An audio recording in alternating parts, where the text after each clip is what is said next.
Gary Wires, Vice Mayor Joyce Clark of the Yucca District, Councilmember Jamie Aldama of the Ocotillo District, Councilmember Ian Hugh of the Cactus District, Councilmember Bart Turner of the Beryl District, Councilmember Ray Malner of the Saguaro District, and Councilmember Lauren Tolmachoff of the Cholla District. This meeting is streaming live on Glendale's Facebook and YouTube pages and the city's cable television station, Glendale Channel 11. Thank you for joining us. And good morning, everyone. Welcome to Glendale City Council's special meeting of March 5th, 2024. This meeting is called to order. Roll call is not going to be called because everybody's here. If you'd take note of that, Ms. Bauer. Next item on the agenda is the Pledge of Allegiance. If everyone, please stand and join with me in the Pledge of Allegiance. I pledge allegiance to the flag of the United States of America, to the republic for which it stands, one nation under God, indivisible, liberty, justice for all. Thank you.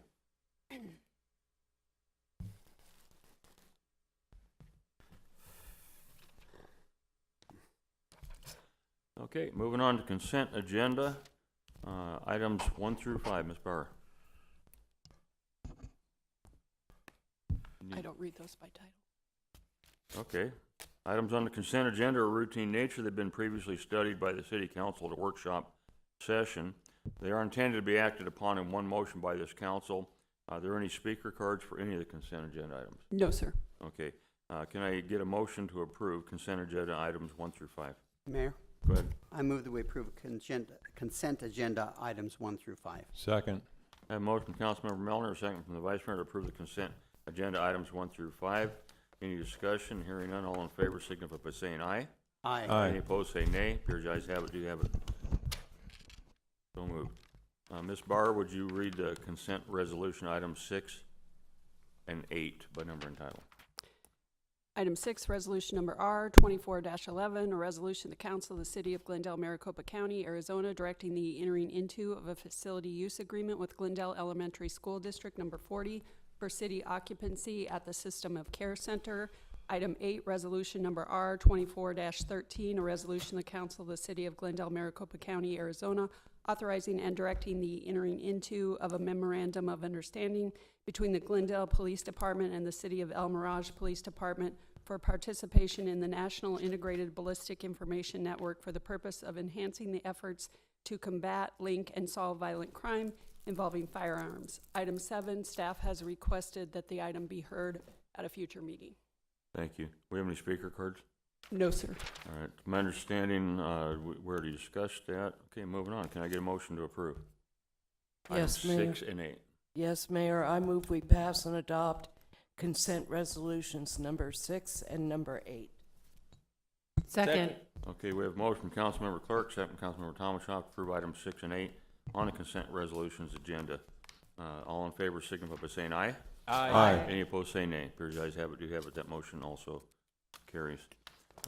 There being no further business before the council this morning, I'd like to thank everyone for attending. So we are going to adjourn our voting meeting, but we're going to retain into our workshop. With that said, no objection. Moving on.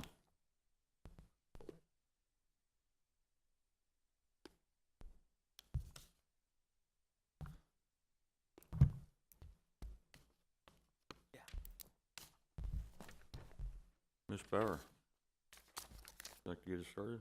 Fiscal year 24-25 budget workshop. Good morning, Mayor, members of the council.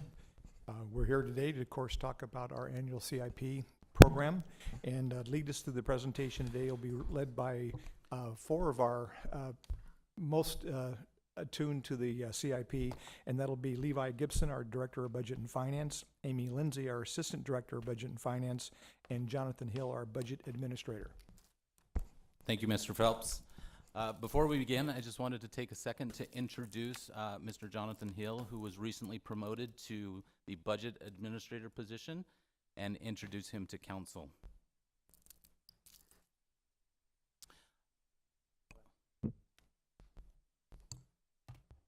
With that, this will be our agenda today.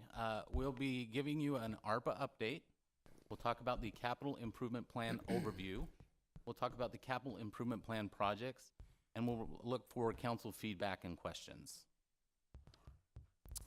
As you know, this is the budget calendar that we've shown previously. Today is the second workshop, our capital improvement plan for fiscal years 25 through 34. We will have 2 workshops in April on the operating departmental budgets, followed by a budget workshop on April 16th.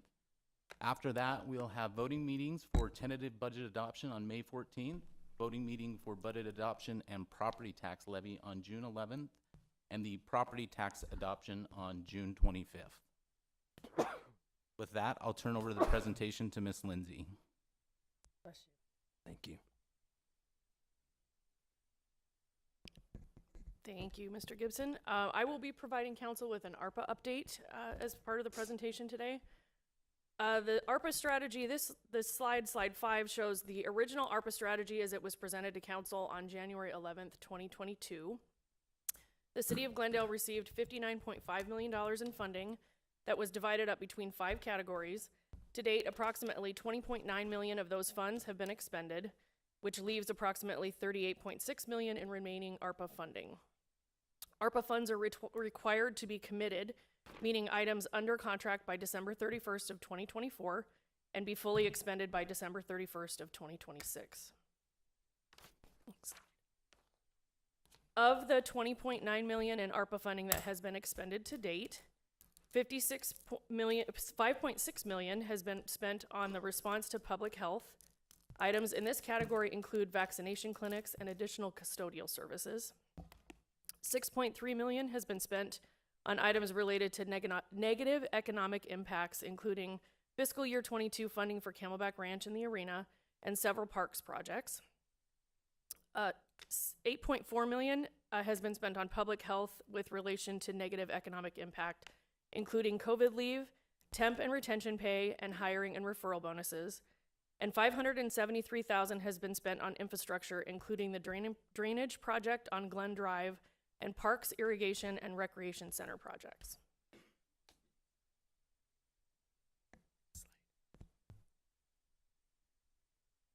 Of the remaining $38.6 million in ARPA funding, there is about $9.1 million budgeted for public health-related items, including improvements, IT projects, and COVID medical claims.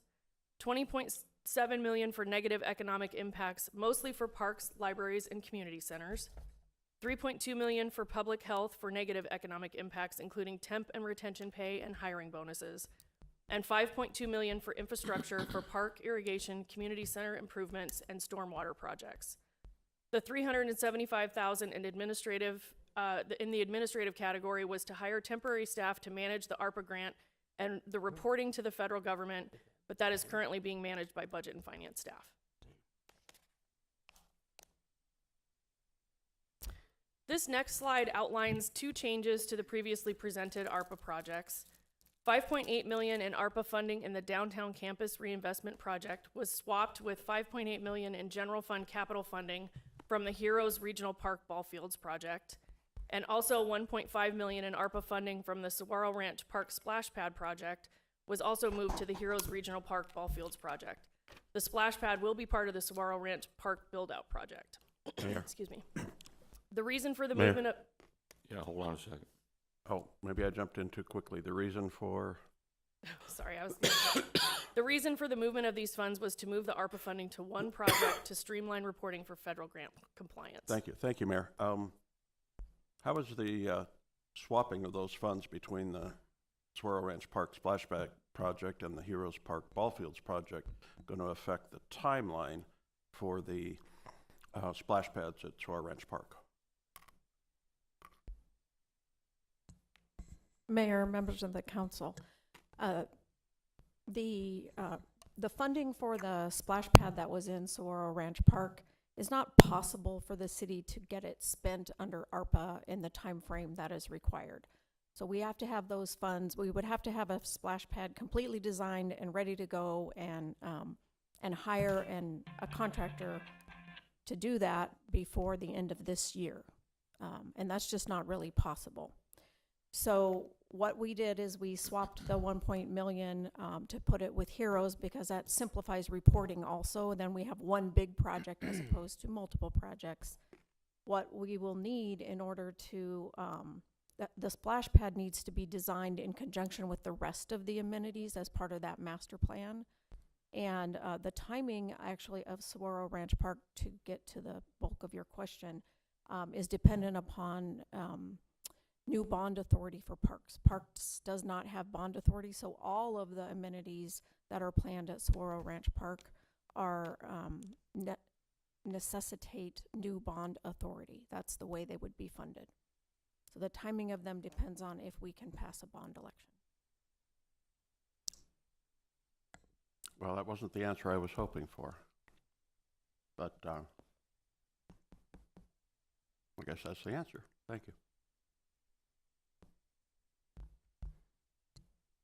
And with that, I will turn the presentation over to Mr. Hill. But before you're getting ready to go on capital improvement, if we could, and we talked earlier about this, but if we could, at the end of each one of these, if you have questions, let's get those questions out of the way before we move on to the next. Are there any other questions on what was just covered? Okay, perfect. Go ahead. Thank you, Ms. Lindsay. Today I'll be walking you through our draft CIP for the fiscal years 25 through 34. The slide you see today you should be familiar with. We have made some changes based on your feedback from prior workshops. As we come across those, I'll highlight those changes. This slide outlines the elements of a capital improvement plan. A capital improvement project is typically an asset valued at over $50,000 and with a useful life of at least 5 years. It's typically land, buildings, streets, and improvements, large equipment, water, and wastewater treatment plants. The City of Glendale has a 10-year capital improvement plan, which we'll review today, but only fiscal years 25 of the CIP will be adopted as part of the. Excuse me, Mayor. Can I ask if your microphone's on? Oh, I'm sorry. It is. I can hear him just fine. I could try moving it closer. That's better, though. Okay. Thank you. No problem. Okay, Council's financial policy for the capital improvement plan states that the 10-year capital plan will address capital needs in the following order. First, to improve existing assets. Second is to replace existing assets as needed. And third is to construct new assets. This flow chart shows the process it takes developing the 10-year CIP. The first step at the top, the staff develops a 5-year financial forecast, which we presented to council in December. Then the department works with engineering or other departments like field operations and finance to come up with a project scope and timelines for these projects. These projects are then submitted to Budget and Finance, where we evaluate funding sources. We look at available funding and balance those funding sources, come up with an affordable CIP that we can present to council as we are doing today. Any change that take place today will push through our financial models, and we'll bring those changes to council on April 16th as part of the entire budget workshop. And council will adopt the 10-year CIP as part of that budget adoption process. These next two slides list the different funding sources we use to fund the capital improvement plan. The first one on the slide is our development impact fees, or what we call DIF for short. Development impact fees are one-time charges to developers for new development in the city. And then we use those fees to fund new or expanded infrastructure. Next, we have our general obligation bonds, or GO bonds. Those are debt issuance that has to be authorized by voters. We have several programs of GO bonds, like streets, public safety, parks, government facilities, open space and trails, libraries, and flood control or drainage. The debt service for general obligation bonds is paid by secondary property tax. Next, we have our grants. We have several projects in our CIP that are funded through grants. These grants can be federal or state grant funding and often require a match contribution. And pay-as-you-go funds are cash-funded projects, so it's cash that we have in our fund balance. Next up, we have our special revenue funds, such as transportation sales tax, which is our half-cent sales tax that is used to improve service for all modes of transportation. Then we have our highway user revenue funds, also known as HERF. That is a restricted special revenue fund that can be used for right-of-way acquisition, construction, reconstruction, maintenance and repair. And then we have our enterprise funds, such as water, landfill, and solid waste. Water funds are supported by the revenues paid by the users of those services. So these last two slides explain the 6 different sources we use to fund the CIP. These next 4 slides are the different fund numbers we use in those different categories. We also provided you, so based on prior workshops, we provided you a little, almost a cheat sheet or a piece of paper that we included on your dais this morning. And those will help you categorize the projects that are in the binder. But first up, we have your pay-as-you-go fund. Those are our general fund and the Arts Commission. Those are your pay-as-you-go funds. Next up, we have our bond numbers. So the bond numbers are specific numbers that were created and used based on the bond fund program. This list is our development impact fees that are in our CIP. And the numbering structure is the first 4 numbers are the numbers we use in our system. The next 4 numbers are the years we implemented those impact fees. And that last part is a program those fees can be used for. And as I mentioned, DIF fees are funds that are used for new or expanded infrastructure. Next up, we have our special revenue fund, such as transportation and our urban revenue sharing.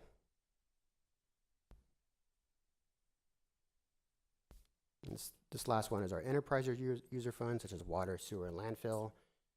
And then the last section is our grants.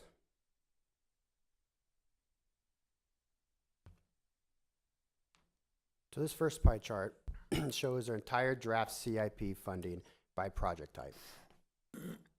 The total fiscal year 25 through 34 CIP is approximately $1.9 billion. As you can see on the charts, streets is the largest portion of the CIP at $443 million, or 23% of the CIP, followed by water at $365 million, or 19%, and public safety at $277 million, or 14%.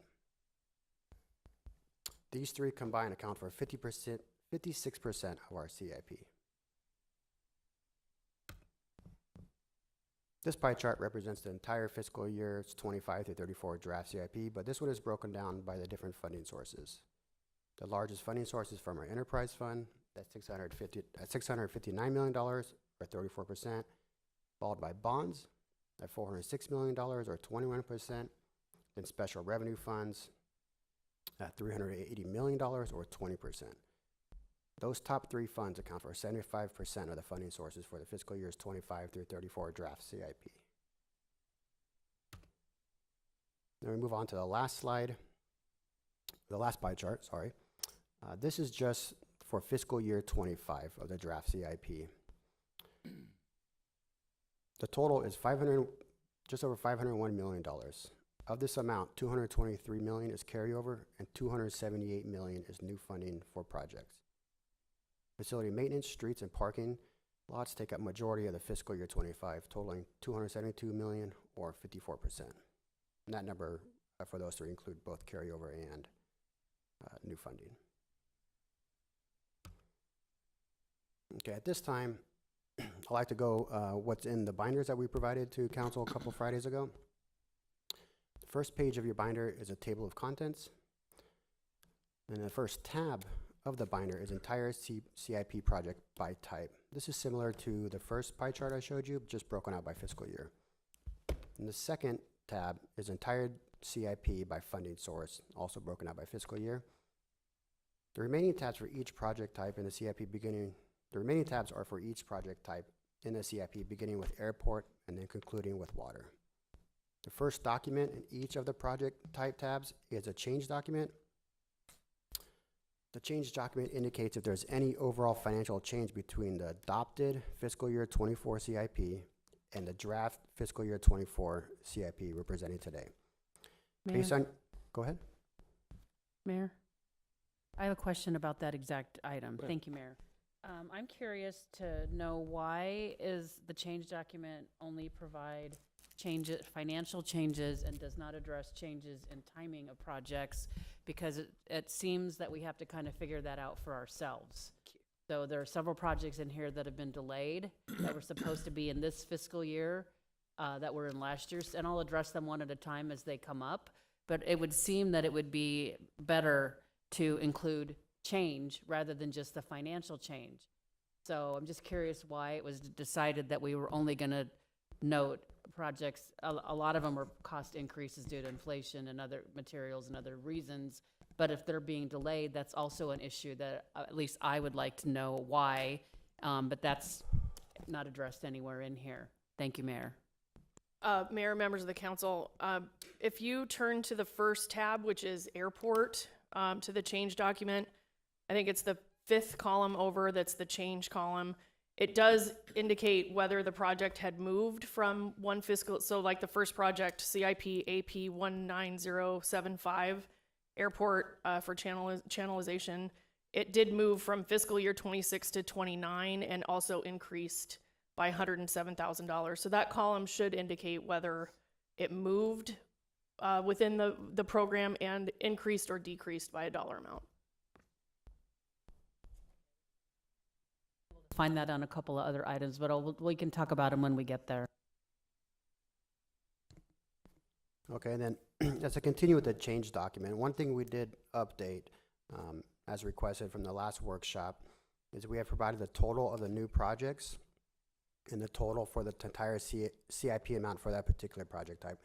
We also, for example, let's say airports, you can see in the left-hand column, we've grouped together the new projects and try to highlight those. So as we get into each of the individual tabs, after the change document are the summaries for each project type, first by project and the second by funding source. The remaining pages are the individual projects within that project type. These pages provide more detail about the individual projects. And we also have the appropriate departments here in case you have additional questions or like more information regarding a specific project. As I mentioned before, the draft CIP does include estimated carryover. This carryover was estimated in January, and the estimated amount was $223 million, and it will be updated as part of the carryover reconciliation process within the departments. Updated carryover amounts will be included in the CIP presentation to council at the budget workshop scheduled on April 16th. One thing I'd like to mention as we go into the binders is a printed presentation that you have in front of you has just the summary sections of each of the project types. It doesn't have the individual projects in it because you have those in your binders. But if you have any questions, we'll pull up those individual projects on the screen as well. And with that, we'll get into our first project type, which is airport. Airport makes up about 2% of this fiscal year 25 to 34 draft CIP. The airport is 87% funded by grant funds and 13% by transportation sales tax. Some of the projects include South Apron reconstruction, Southwest Apron expansion, runway rehabilitation, parallel taxiway B, and airport security fencing. This slide shows the different funding sources used to fund the airport projects. If you compare these numbers with that sheet we provided, the airport is mostly funded by grants. As you can see, 2190, followed by special revenue or transportation sales tax fund 4030, and a small amount is funded by general fund or what we call pay-as-you-go. The next three slides show all the individual projects within the airport CIP. Slide 26 of the presentation lists the 8 new airport projects, and we have also highlighted the projects, the new projects in the presentation to bring special attention to them. The total new projects for airport is 16.1 million, and total CIP for airports is 46.6 million.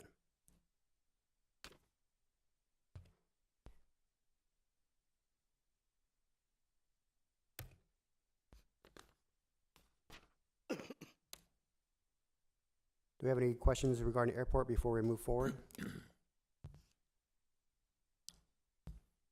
Okay, next up we have our Arts Capital Improvement Program.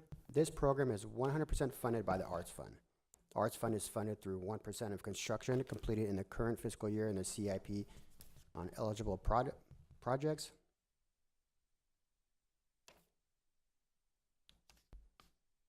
This slide shows the funding sources used to fund the projects. As I mentioned, it's the Arts Commission Fund.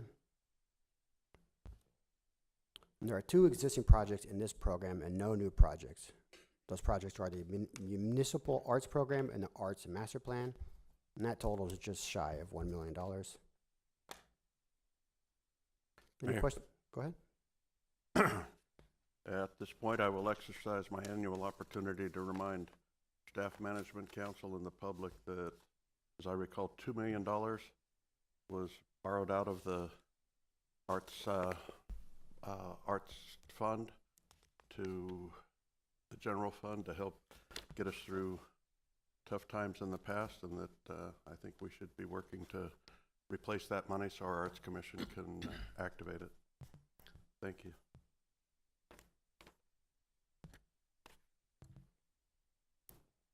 Thank you. Next up, we have drainage. This also makes about 2% of the fiscal year 25 through 34 draft CIP. The drainage program is 61% funded through flood control, general obligation bonds. 32% of the funding comes from grants, and 72% of the funding comes from the general fund. The drainage program focuses on designing and constructing flood control drainage improvements. They work in coordination with internal and external partners, including the Maricopa County Flood Control District, commonly referred to as McFlood, and with the arterial reconstruction program. Mayor? Go ahead. On slide 31, related to drainage by funding source, last year's CIP showed GEO bond funding ending in fiscal year 26, and this year's CIP shows GEO bond funding beginning in fiscal year 26. Is there an assumption of a bond in there, or what's the explanation? I don't see an explanation for that. Mayor, members of the council, the drainage fund is one of the categories where they are running out of GEO bond authority. So they moved a couple of their projects out a year to kind of maintain that remaining authority before we can go forward with another bond election. Mayor, if I could, I don't see that on the, it just says inflationary. It doesn't say that on the change form. So I would appreciate a more detailed explanation on changes. Because I look at last year's CIP and I look at this year's CIP. So when I see changes, I want to understand why. Because that's what we presented to the public, is what we're doing. And when we change it, I would like to understand why we're doing something different or why we've changed it. So when I go through the CIP, I've got both binders and I look at both what was presented last year and the presentation from last year and this year's presentation, and want to understand what's changed. So at least, I don't know if it's important to anybody else, but it's important to me to understand that. And it's not really explained. Honestly, if I could back up to the airport, gives very detailed explanations as to why changes are made, but if you look at, and as we go forward, I'll point that out, there's not very detailed explanations on a lot of these other changes.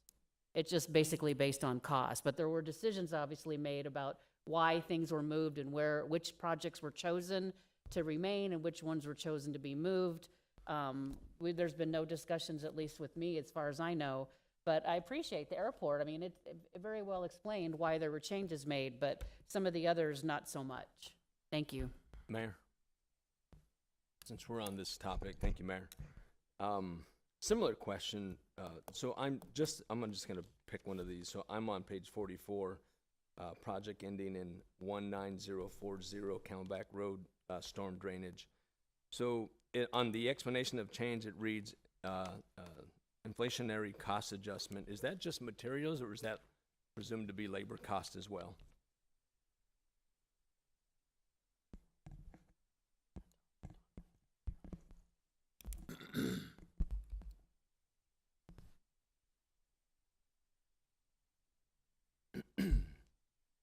Mayor, Councilmember Aldama, Don Besser from the Engineering Department. I was trying to make sure I understood your question. The cost components that we're seeing all through the CIP have to do with both labor and materials. So I think generally, yes, as you see escalations, it's not that we change the scope of the project. In fact, with the drainage program, we looked at breaking them into smaller packages so that they're more easy to accomplish within the funding. So yes, labor and materials. Okay, thank you. Before you leave, a second question. So then, actually, a couple more questions. So it's fair to say that if we move this project from 26 to 28, and currently you're projecting a $674,000 increase in change. Is it gonna be more than that by the time we get to 28? Mayor, Councilmember Aldama, I think it is clearly the cost of construction has always escalated. The rate at which it escalates it varies, significant to less significant. But anything that we go forward, we always look at some sort of a PCI to look at that. So yes, I mean anything that's in out years. But as Ms. Lindsay stated earlier, that we just have so much bonding authority, and we have to have that to match our grants. So that's why we've pushed things out. Can you tell me when when our staff, would be your department, received the proposals for said project? Just this one, but it would be for all of them. This is a lot of work, so did you guys get them a year ago? Did you guys get them 6 months ago? So, Mayor, Councilmember Aldama, the drainage program is actually constructed, if you will, through the engineering department as opposed to the streets department or the water department. But it goes back to a master plan that we completed several years ago with the flood control district. So all of the projects have some sort of a route within that document, and then they move forward based on a variety of things, including our transportation pavement management program, our arterial reconstruction program, our partners in water and sewer, whether they're doing projects. We've done things to coordinate with the city of Phoenix. So there's a lot of different variables that go into it, but they are rooted back into the master plan. Thank you for that. And so, so we didn't, just for the public, so the public understands, you didn't go out, we didn't receive hard bids or proposals for any of these projects, including this one here. These are all based on industry standards or costs in the industry currently. Mayor, Councilmember Aldama, we do cost estimating based on what we're seeing for unit prices and similar contracts and things. And so the good work that's been done broadly in the CIP in the last several years is to make sure that as we're looking at least in the first 5 years that we're really trying to predict what those costs are going to probably do. That's pretty tough to do right now. Yeah. And then so if this goes out to 28, is it better to tell us, well, is the $674,000 on this project the expected increase up to year 28? Is that how I'm reading that? Or will it be more? I heard you say earlier more, so. So, Mayor, Councilmember Aldama, I need to catch up with the specific page you're looking at. I'm on page 44, sir.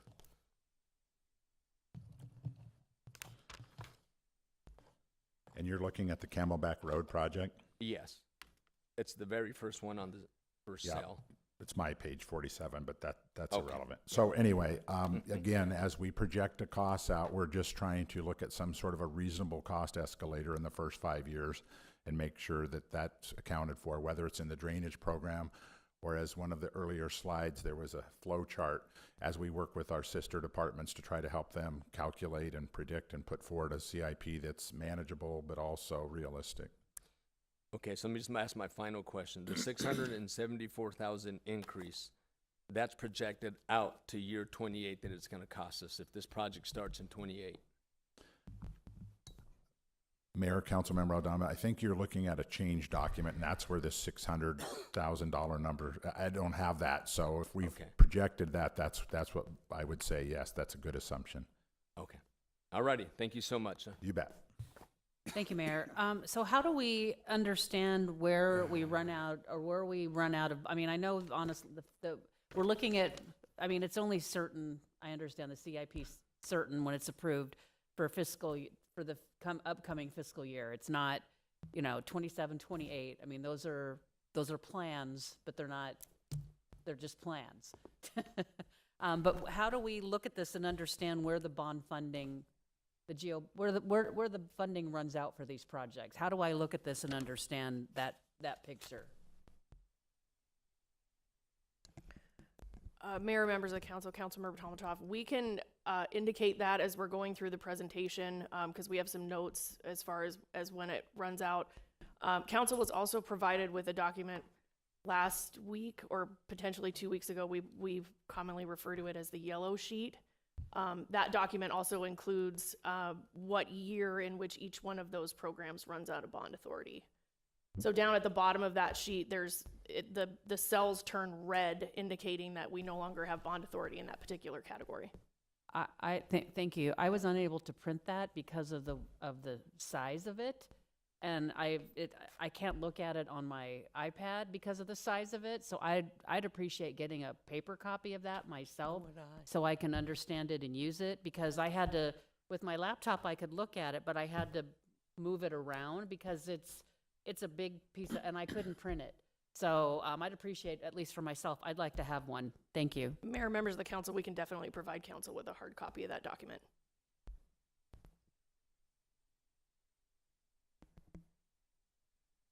Any other questions regarding drainage before we move to facilities maintenance?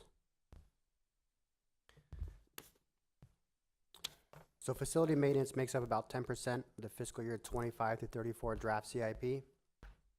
Facility maintenance program is funded 72% through general fund, 17% through GEO bonds, and 6% with enterprise funds, and then 5% with special revenue funds.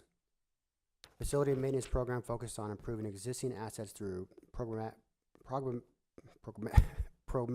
replacements, and they also follow industry standard replacement cycles.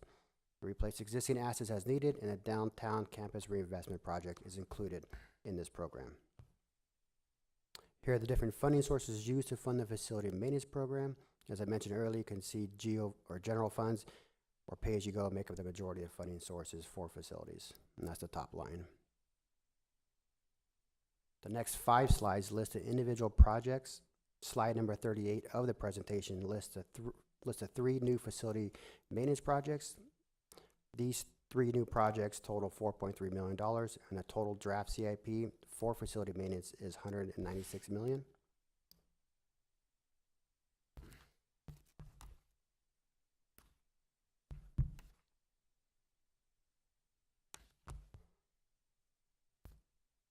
Any questions on facility maintenance?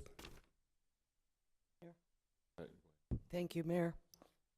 Page 91 in the book, project CIPF 24056 System of Care.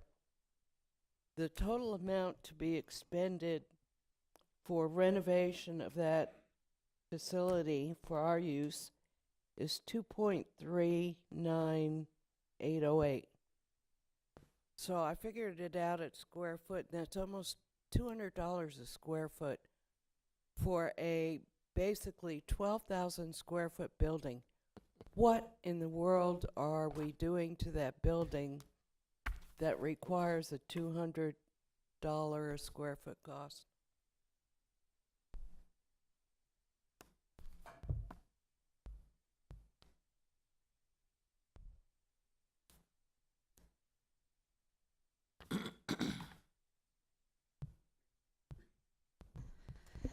Good afternoon, Mayor and Councilmember Clark. So this is the tenant improvements that was previously approved by the council. So that total dollar amount, the $2.3 million, it also includes a set aside for potential future parking.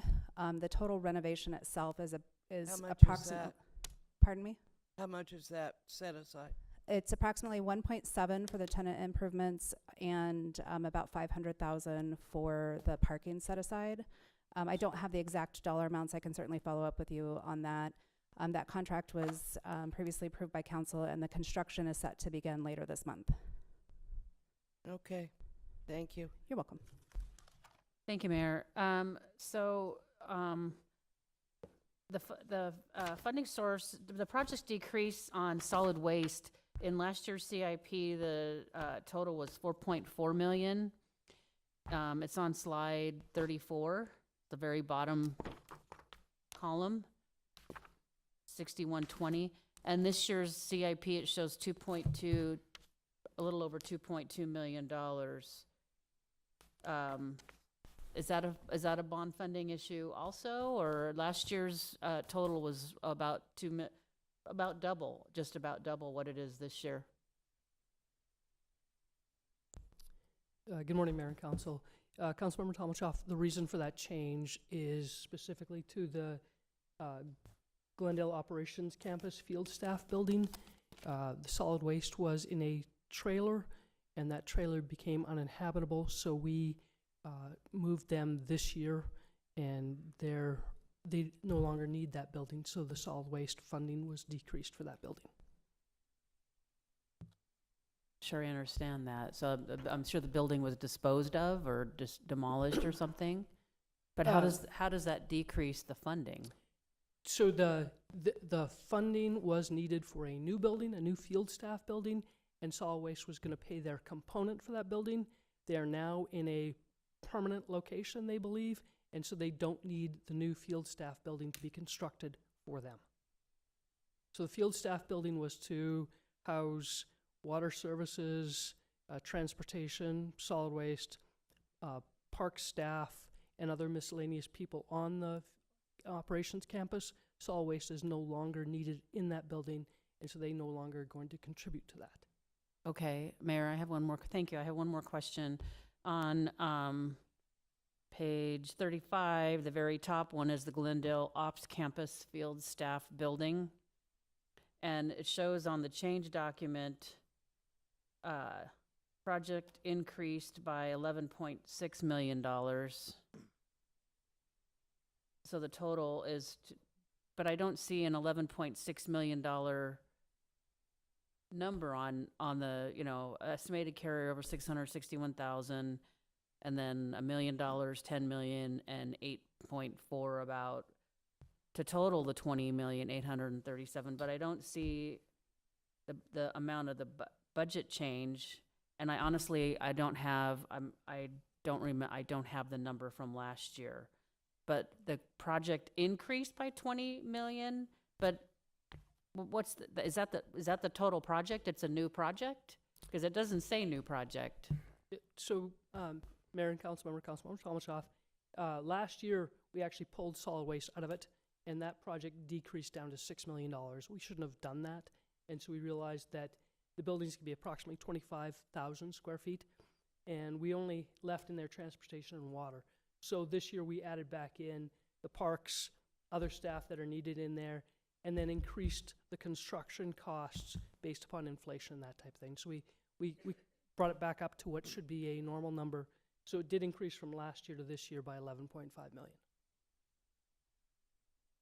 Okay, but the total cost is 20.8 million. That's correct. Okay, thank you.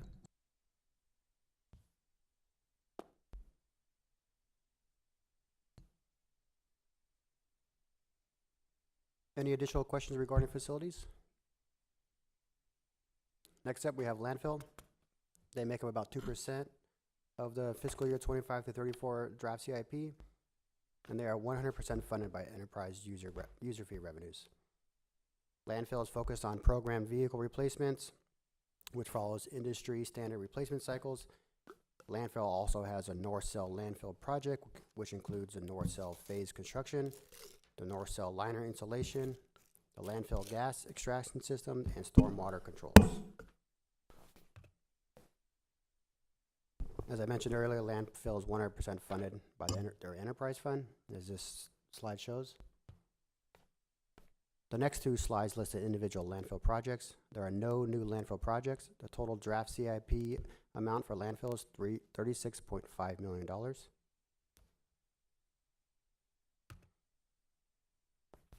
If there are no questions, we'll move on to library.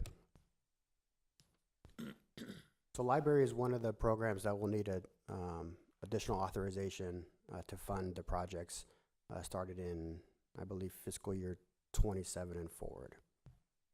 And so they are 96% funded by GeoBonds and 4% by development impact fees. Libraries focus on improving existing facilities, followed by industry standard replacement cycles and replacing existing assets as needed.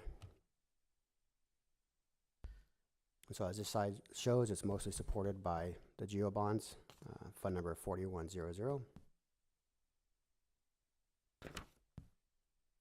This slide shows the 4 individual projects for a library. There are no new library projects. The total draft CIP amount for libraries is just shy of $42 million. Mayor? Go ahead. For Valma Teague,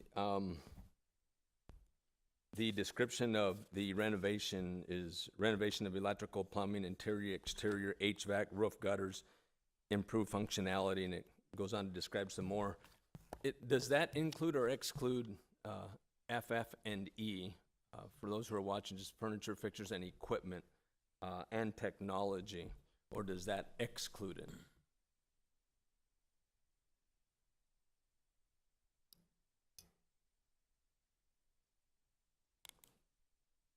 Mayor, Councilmember Aldama, we would clarify that in the study, but we believe that the number has FF&E within it.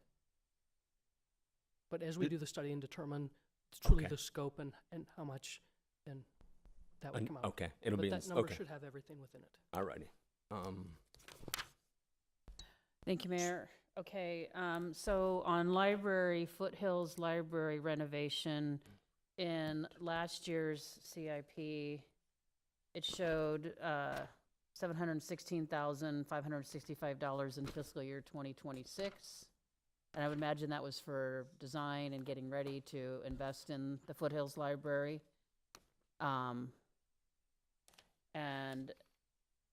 then funding 3.2, and then another almost 5 million in fiscal year 2028. So it was contained in the actually within 4 years of last year's CIP. This year, it's bumped out to 2 years out to 2028 for $917,000 in 2028 and $4.3 million in 2029, and then the rest of it in 5 years, which is essentially Never Never Land in a CIP. But the explanation is because the cost increase. But how is this all determined that these projects get bumped out? Notice the same thing with Velma Teague was pushed, I think, all the way out into the 2030 to 2034.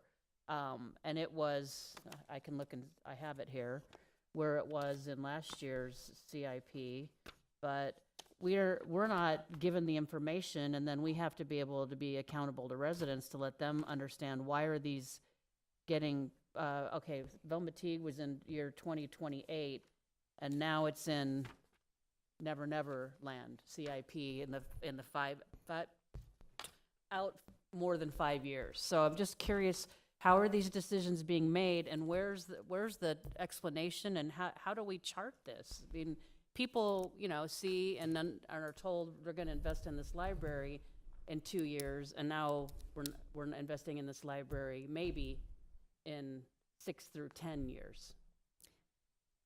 Mayor and Councilmember Tolmachoff, I think I might be able to help answer that question. So when we're looking at managing our system of libraries and major renovations that need to take place, we have to focus on ensuring that we have, in our opinion, from the staff perspective, taking one library offline at a time is ideal.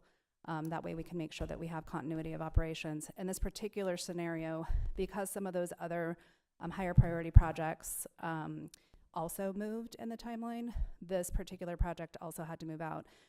When comparing and looking at the needs of all of the libraries, obviously at the main library we have an existing HVAC failure that we're working off of a temporary system, so that is a top priority. So when you look at all of the other systems and the updates that are needed, we prioritize that accordingly and made the adjustments in the CIP. Mayor? Okay, but last year it showed, and I understand, delays, it showed the main library renovation completed in fiscal year 2026. This year it shows it completed in 2027. So I'm still at a loss to understand how things can be being moved out so far when I imagine you're referring to the main library renovation, which is substantial and needed, and I support that. I'm not saying I don't support these. I just want to understand, and I don't get a memo. I don't know if anybody else who has a library in their district gets a memo explaining what's happening. This is where we learn this right now, literally with no explanation even included in it. So, and I'm not trying to disparage you or your team or anything, but I want to understand the rationale and reasoning behind this. And when I'm looking at a set of numbers, all it says is the cost increase. It doesn't even say because we're renovating the main library, we think it's going to even take longer than what this even says. This says in 2027, It's been delayed, obviously, 1 year from last year's CIP, which is understandable. But how are we pushing these things out into years 6 through 10 with no explanation as to why?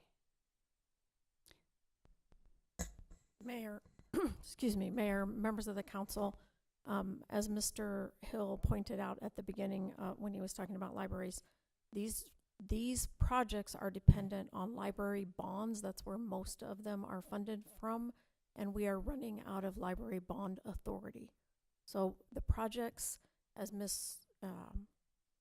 Moreno said, move relative to each other, but these projects are all dependent upon library bond authority.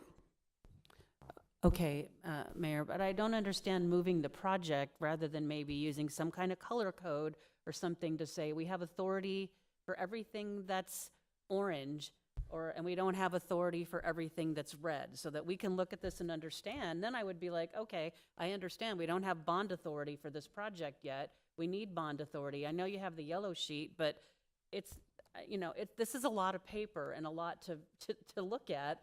And I think this is the most important thing as the council that we do, is understand this. And I'm having difficulty understanding it.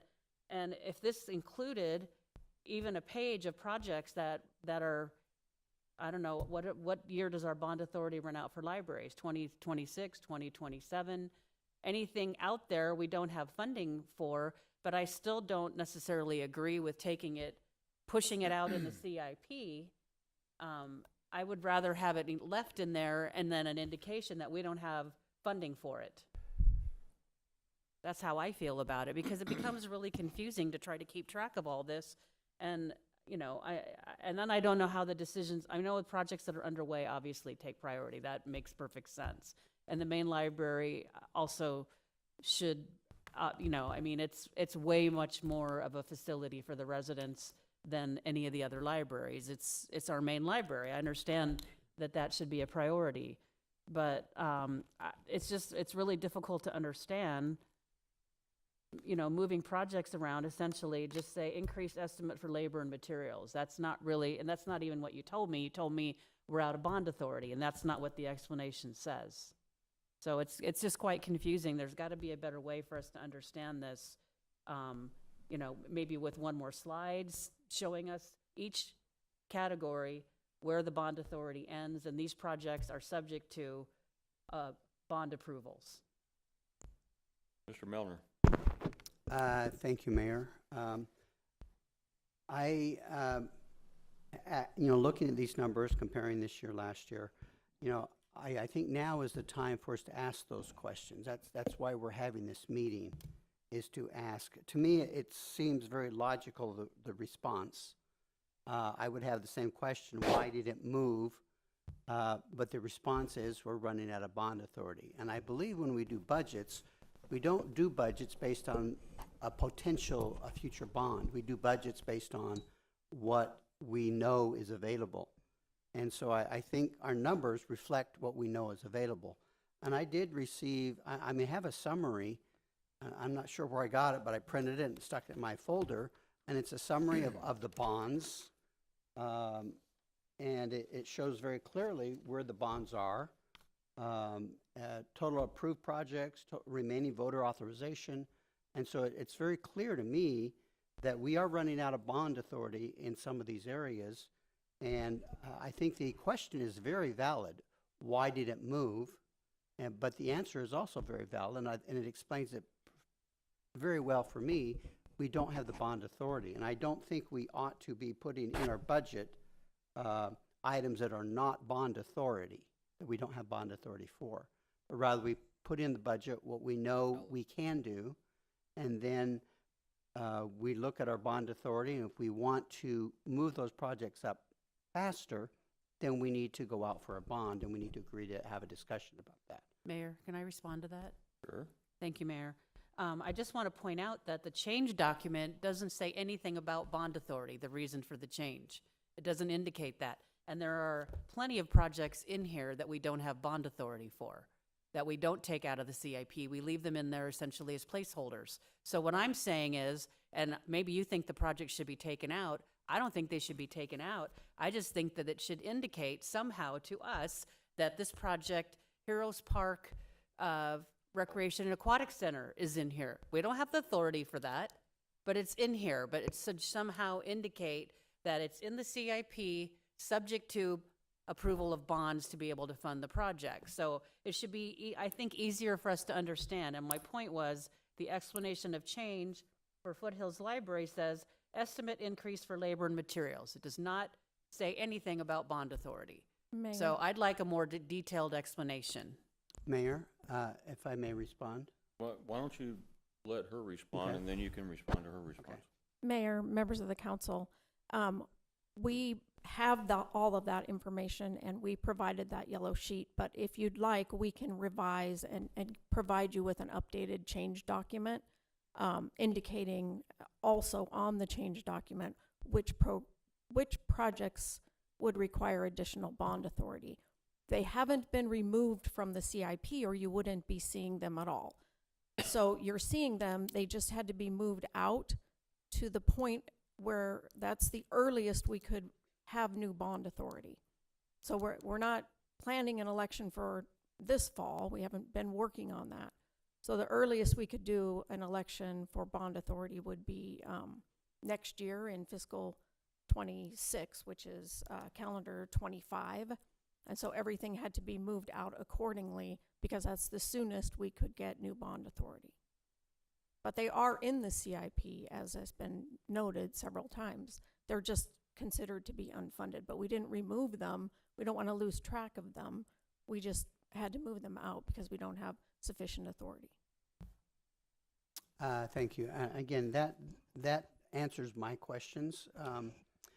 Perhaps as we go through this today, to prevent confusion, that we do try to mention, if we know that it's because of bond authority that these were moved out, that we mention that during our presentation. And again, you may not have that right at your fingertips, but as you can, make that presentation as you're going through this, so we kind of know where that has happened. Thank you. Thank you, Mayor.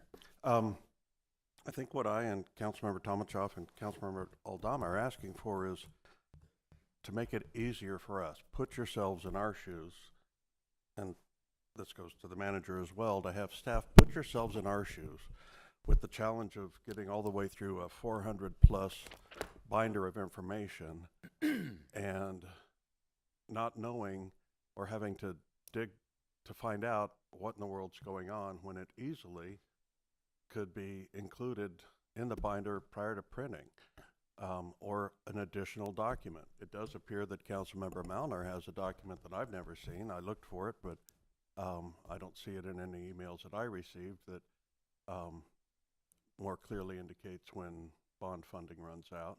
But, you know, all of us, I think, try hard to do this job right, and this is one of the most important parts of our job. And again, if you could just put yourselves in our shoes and try to figure out how can we make it easier for the council to understand. And not that we should have to wait until today to ask again and again and again on 420 pages of information the same questions, but to let us know ahead of time.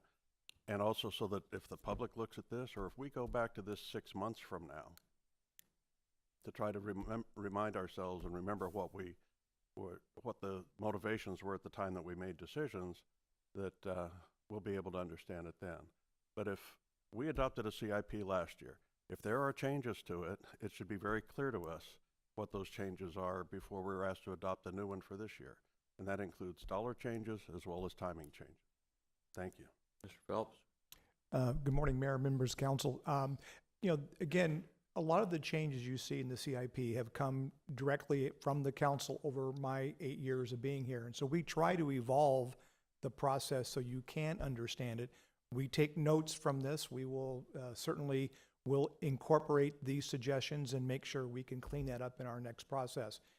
The staff, you know, has worked very hard to try to give more detail every year. Sometimes in providing more detail, it only opens up additional questions. But we're taking notes. We can easily come in and add in additional columns and additional information. And then as a reminder, we've set aside, you know, better part of 6 hours today, and then we still have follow-up opportunities for the CIP. So, we don't want anybody to feel rushed from the dais in terms of making a decision. But again, we're just continue to let us know what you would like to see. For example, if a document is too large to print out, all it would take would be a very quick email to our office, and we'll make sure we can assist you on that, or to your system. But we're not aware of that because we see things online, so we're not aware of the difficulty necessarily of printing it out. So just anything you need to help you make these decisions, as much advance notice, let us know, and if we can't do it today, we'll make sure we make those changes moving forward. Councilmember Clark. Thank you, Mayor. I've been looking at budgets for 24 years now. I've seen all kinds of budgets in those 24 years, and I have to say, despite the concerns of my colleagues, that the format that you presented this year is really a very good format, and I hope you will continue to use it and refine it in the coming years. So kudos for that. You do deserve my thank you. But the continual problem, and I've not just heard this year, but in years previous, is when there are changes to the CIP, you did provide us rationale for those changes, but it's boilerplate. It says the same thing line after line. And I think a more robust explanation of why a project moves back, or whatever the change to the project is required to help council understand, because you have to understand, you're at an advantage. You're the budget and finance department. You work on this stuff all year long. We don't. We get the book maybe a week before the meeting. I know I spent all weekend going through this CIP book. So we are at a distinct advantage, and it's kind of like divide and conquer. It's not quite fair, So you have to help us with as many tools as possible to make it understandable for council. And I think the recurring problem has been changes to the CIP and the fact that the explanations are not always robust. But generally, this format is great. And thank you all for coming up with it. I really do appreciate it. Thank you, Mayor. And please, staff, don't think you're getting a dressing down, because that's not how it's intended. No. Okay, we're all on the same team. We're all trying to accomplish the same goals. And that's to deliver the best product we can for our residents. And so, just take it as, I don't know, I hate to even say constructive criticism, because I don't mean to be critical with it. I'm just saying, here's another way you could help us on top of all the other ways you have already.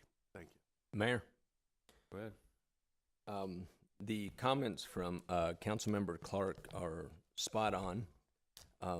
We get these books, just so our public that's watching know, we get these books, we've only had them for about 2 weeks. So it's not like we've had them for months to study them. So we've just had them just recently. We don't have, for the public, we don't have preliminary meetings on, hey, just in case you have some questions, we want to clarify them now. And a lot of that shouldn't happen, but we could have had a workshop prior to this one to explain. And then the next thing is, on the explanations, it would help if there were more explanations to keep us from asking questions. It'd be nice to have no questions, do you? And most of the time, you guys do such a thorough job. Even when we ask a question, you clear it up and you answer. There's always an answer there. But it'd be nice to have a CIP where we have minimal questions, because there's so much diligence in the explanation. But Councilmember, you said it right, and you guys do great work. This is some complex stuff.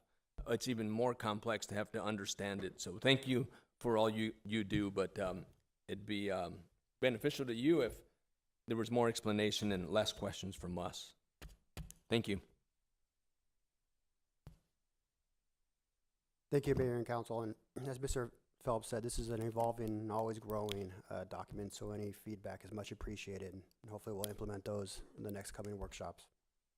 As we move on to parking lots, they're 4% of the fiscal year 25 through 34 draft CIP. And parking lots is 100% funded by general funds. Parking lots is focused on annual funding for existing parking lots and garage repairs, as well as a VI parking garage and sign covered parking. Here is a funding source for the parking lots program. As I mentioned, 100% funded by general funds. And this slide shows the 3 individual parking lot projects. There are no new projects, and the total amount of the CIP for parking lots is $76.5 million.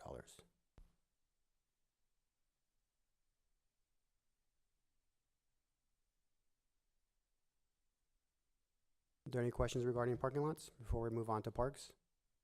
Oh, Vice Mayor? Go ahead. Thank you. I thought I remembered that we were advised that the sign building covered parking lot was, the cost was coming in quite a bit lower than this 825. Are we gonna, I mean, do we have a number for that? And then is that other money gonna go back into the, for other use for the general fund? But where are we with this sign building covered parking? Mayor, members of the council, that is correct. That's an estimated carryover number that needs to be adjusted because the parking lot bids came in, or the parking lot estimates came in lower. So that'll be adjusted as part of before the final budget. Thank you.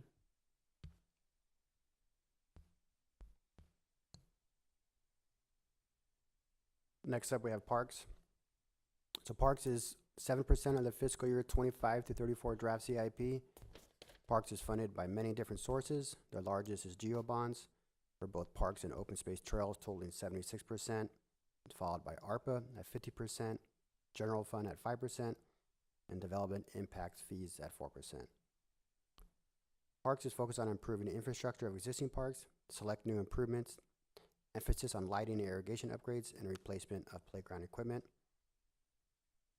Parks is also one of those programs that is in need of additional GEO bond authorization starting with fiscal year 27. And this slide shows a funding source for parks. As I mentioned previously, you can see lines 4050, 4080, and 4090.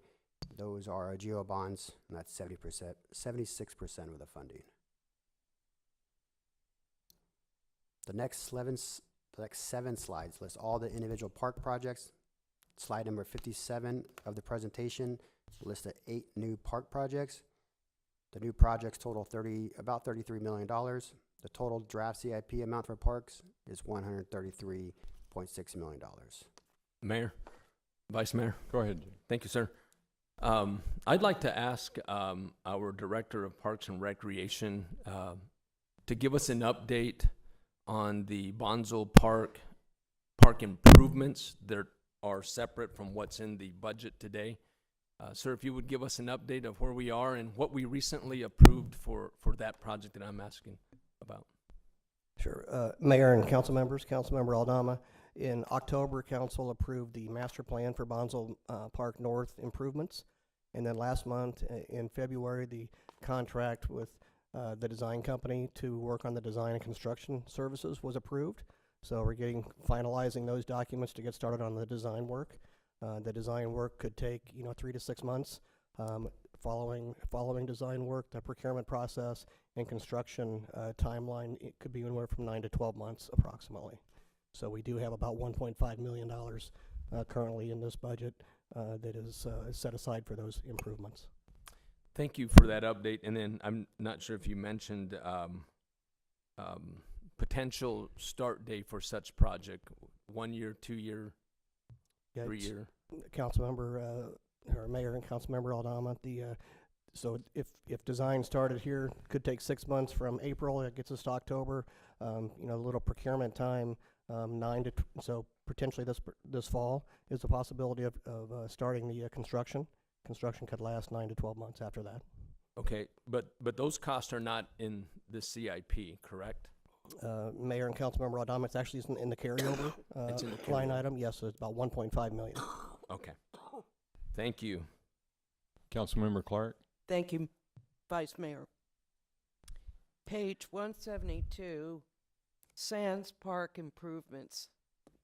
The narrative says the project updates the security lights in the park to LED fixtures and replaces park benches, tables, drinking fountains, and court resurfacing. That's what it says. You're going to do this all for $1,249? If so, why are we not doing that in the other parks? There's a disconnect here somewhere. And either you're using boilerplate language for the description and you're not bothering to indicate what really is going to be done in that park. I mean, I don't know what the problem is, but somebody needs to explain to me how this whole menu of items is going to get done for $1,200.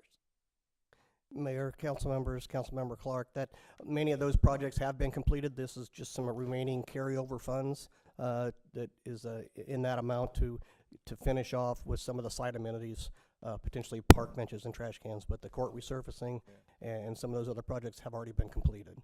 So this is the remainder of it. So wouldn't it be better to say much of this has been completed and this amount is to cover the balance of work that is not completed? Otherwise, it sounds like you're getting a heck of a deal. Mayor, Councilmember Clark, very, very good comment and something we'll look forward to making Thank those you. improvements. Mayor? Yeah, hold on a second. Were you done? I guess. Okay, you're next. All right, thank you. Okay, Sierra Verde Park improvements. Lauren, you need to pull it for any more. All right. Sierra Verde Park improvements, now it's too close to me. Project number, what is it, 22097 is in the CIP, and it has been in the CIP as a splash pad.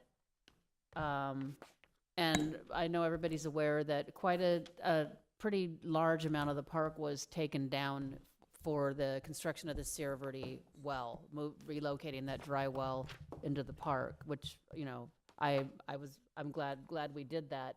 But to take down another pretty decent sized area in the park, you know, I'm not super keen on it. The residents aren't super keen on it. And then it's CAP potable water that we would have to use for the splash pad. There is, and I've discussed this with Mr. Phelps, there is a sand volleyball court that's in that park. When sand volleyball was a really big thing back in the 90s when they built the park, nobody ever uses it. And so I'd like to look at building a pickleball court where the sand volleyball courts rather than a splash pad. Pickleball courts don't use any water, and there's already a spot there that I think we could possibly make that work. I know that there's sound issues, and I know some other cities. I've talked to some other colleagues of mine in other cities where they're doing sound walls, maybe just on maybe one side or something. You don't have to enclose the whole thing, but put a sound wall wherever it may be adjacent to residences. But there's a lot of people that are playing a lot of pickleball, and I think that would be a better use of that funds for the community. And we have a splash pad at FRAC anyway for residents to use. So, and I'd rather they use our facility that we already have rather than build another one and then use more potable water. I'd like that to be a consideration if there's support to change that, at least have staff begin looking at the possibility of switching that project over. There's already funding, but switching that project over. This was an ARPA, I believe, allocation, if I'm not mistaken. Wasn't it? Okay. Mayor, Councilmember Tomatov, yes, this is an ARPA funded All right, project. so I'd like to, do I need to ask for a consensus for that, or? Okay, so I'd like to know if there's a consensus to take a look at building a pickleball court there rather than putting in a splash pad where the money that's already been allocated. Mayor? Can I finish, Mayor? I was waiting for you to finish. Okay. And then I did have another point that I wanted to make about FRAC once we do that. I do have another item in parks I'd like to talk about. But I'd like to know if there's a consensus to switch that project over to a pickleball court, or at least have staff see I guess, determine feasibility of a pickleball court there. Discussion on that? Yes, I would agree with that. I think that pickleball is a real up-and-coming sport that people are looking forward to. And if I think it needs to be resident-driven. And we found that out in my district with the splash pads. So I think that's very important to do. And in fact, I don't know how much a pickleball court costs, but I'm sure there'll be some excess money, so I'm glad to take the extra and put it in my district for a pickleball court. Thank Mayor? I see 3 projects for Bonzo Park that total about 1.5 million, but I don't see one parking lot not parking lot, but a parking lot in the budget for 1.4 for the master plan. You know where I can find that? Is it the multiple of the 3? Mayor, Wait, hold on a second. okay. Let him finish. Can we go back to the Sierra Verde? I- All right. Mayor, Councilmember Aldama, those 3 projects they do total the 1.5 that is toward the implementation of the master plan. That is the Those- master yes, plan. correct. You got it. I was looking for the 1.4 separate, so thank you for the clarification. Okay, so to answer your question, I don't know as though you need a consensus. I would suggest you bring it up for a council item of special interest. We still got to go through the Parks Board and all that. I don't know if you need a consensus. Well, I'm on recommending this. that we make the change in the CIP, at least the staff can begin working, and I've discussed this with Mr. Phelps. Okay. So, to begin looking at the feasibility of whether it's an appropriate place for a pickleball court, how we Okay. could make Well, that work. I don't have all the council here, but is there a consensus of the council here? Yes. Okay. Okay. And then, Mayor, if I could, Is it a separate item now? this is a separate item. Okay, let me go to. Okay, thank you. Go ahead. Through these pages, there's several times in which irrigation upgrades are mentioned. Are these generally upgrades to the potable water irrigation system, the pressurized side, or is it changes to the flood irrigation program? Mayor, council members, Councilmember Turner, generally it's the irrigation system, the potable system, controllers, those things of that nature, not necessarily the flood irrigation. So the pressurized system. Correct. Thank you. Just as a request, is there anywhere in which in the CIP, we're proposing eliminating flood irrigation in our parks? Mayor, members of council, at this point in time, no, I don't believe we have anything that's recommending removal of FUD. Great. If that does occur, becomes part of the plan, I would certainly like to know and dig into that deeper if that becomes a proposal. Thank you. No. Thank you. Okay, I don't see the Foothills Recreation and Aquatic Center listed in here at all, even for years 6 through 10. And I mean, not that I absolutely, and I know Councilmember Clark knows that I do support building the Heroes Park Recreation and Aquatic Center. I think we need to do that. But on slide 10 of our, when we first started, our policy, I got to get back here to find that page. Our financial policy about the CIP is, one more page, improve existing assets, replace existing assets as needed, and construct new assets. And I'm appreciative of the investment made in FRAC outside. The pool had problems that had cracks, it was redone. The pool deck had problems, it was redone. There was some investment, and I believe it was mostly ARPA money that was invested in the outside aquatic center part.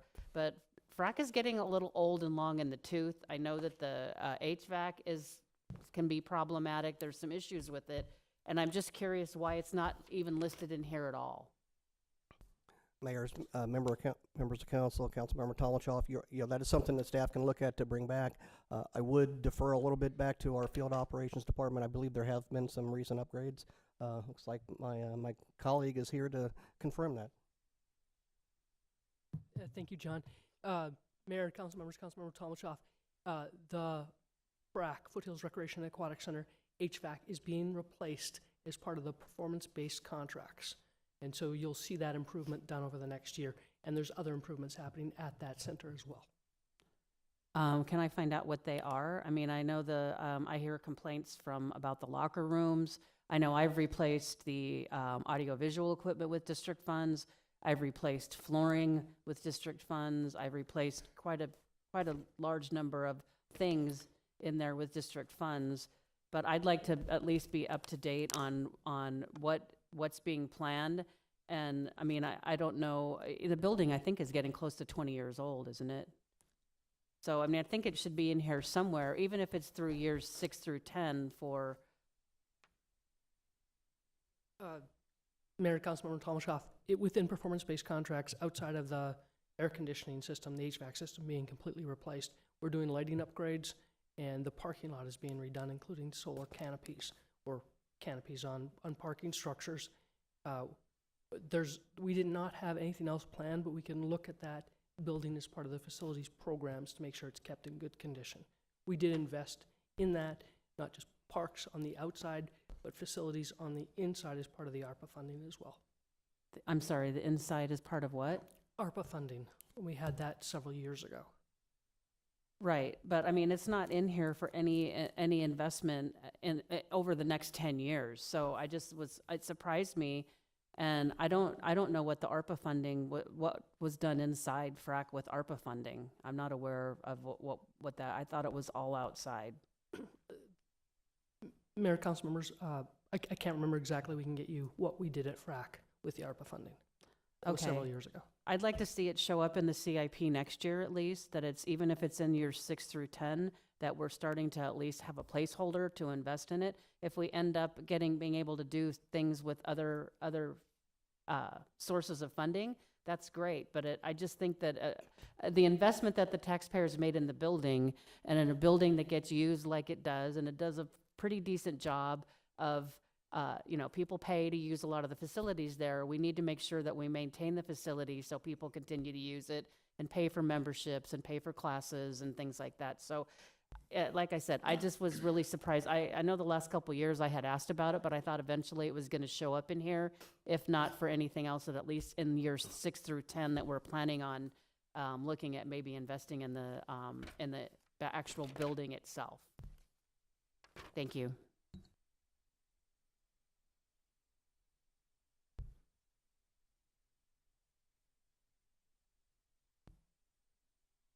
Any additional questions for Parks?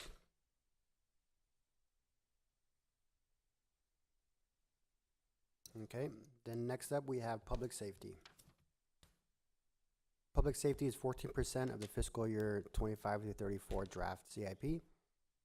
Public safety is funded by many different sources. The largest is GEO bonds at 54%, followed by special revenues at 19%, and development impact fees at 4%.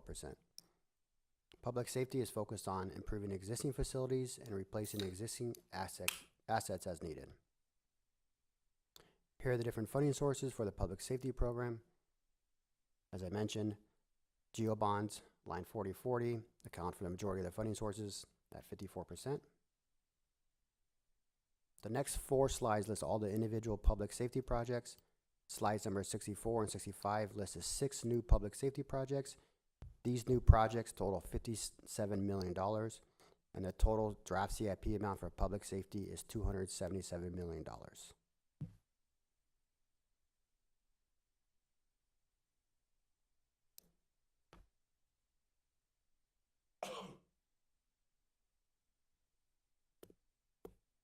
Good. Sure, go ahead. Thank you, Mayor. With relation to page 207 and 211, proposed fire and police station out in the west area. And the narrative says it's for the design and construction of a new 15,000 square foot for fire and 4,000 square foot police substation. And then the justification is future growth in the area is projected to require an additional station. Well, I contend that future growth has already occurred with the number of apartment complexes that have been sited in this area, and I know of 3 more that are coming, and that there's been an increase of population by my estimate of at least 10,000 people new to the area. Now, I'm not asking that it be built or operated now. We have to identify the funding source.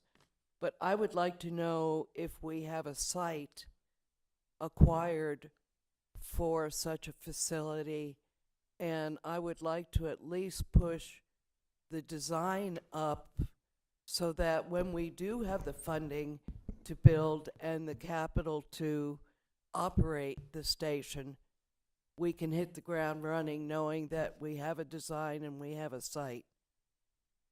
Could you explain, Mr. St. John? Yes, Mayor, Councilmember Clark. For my clarification, are you talking about the airport area station No, or I'm the not far talking about, west?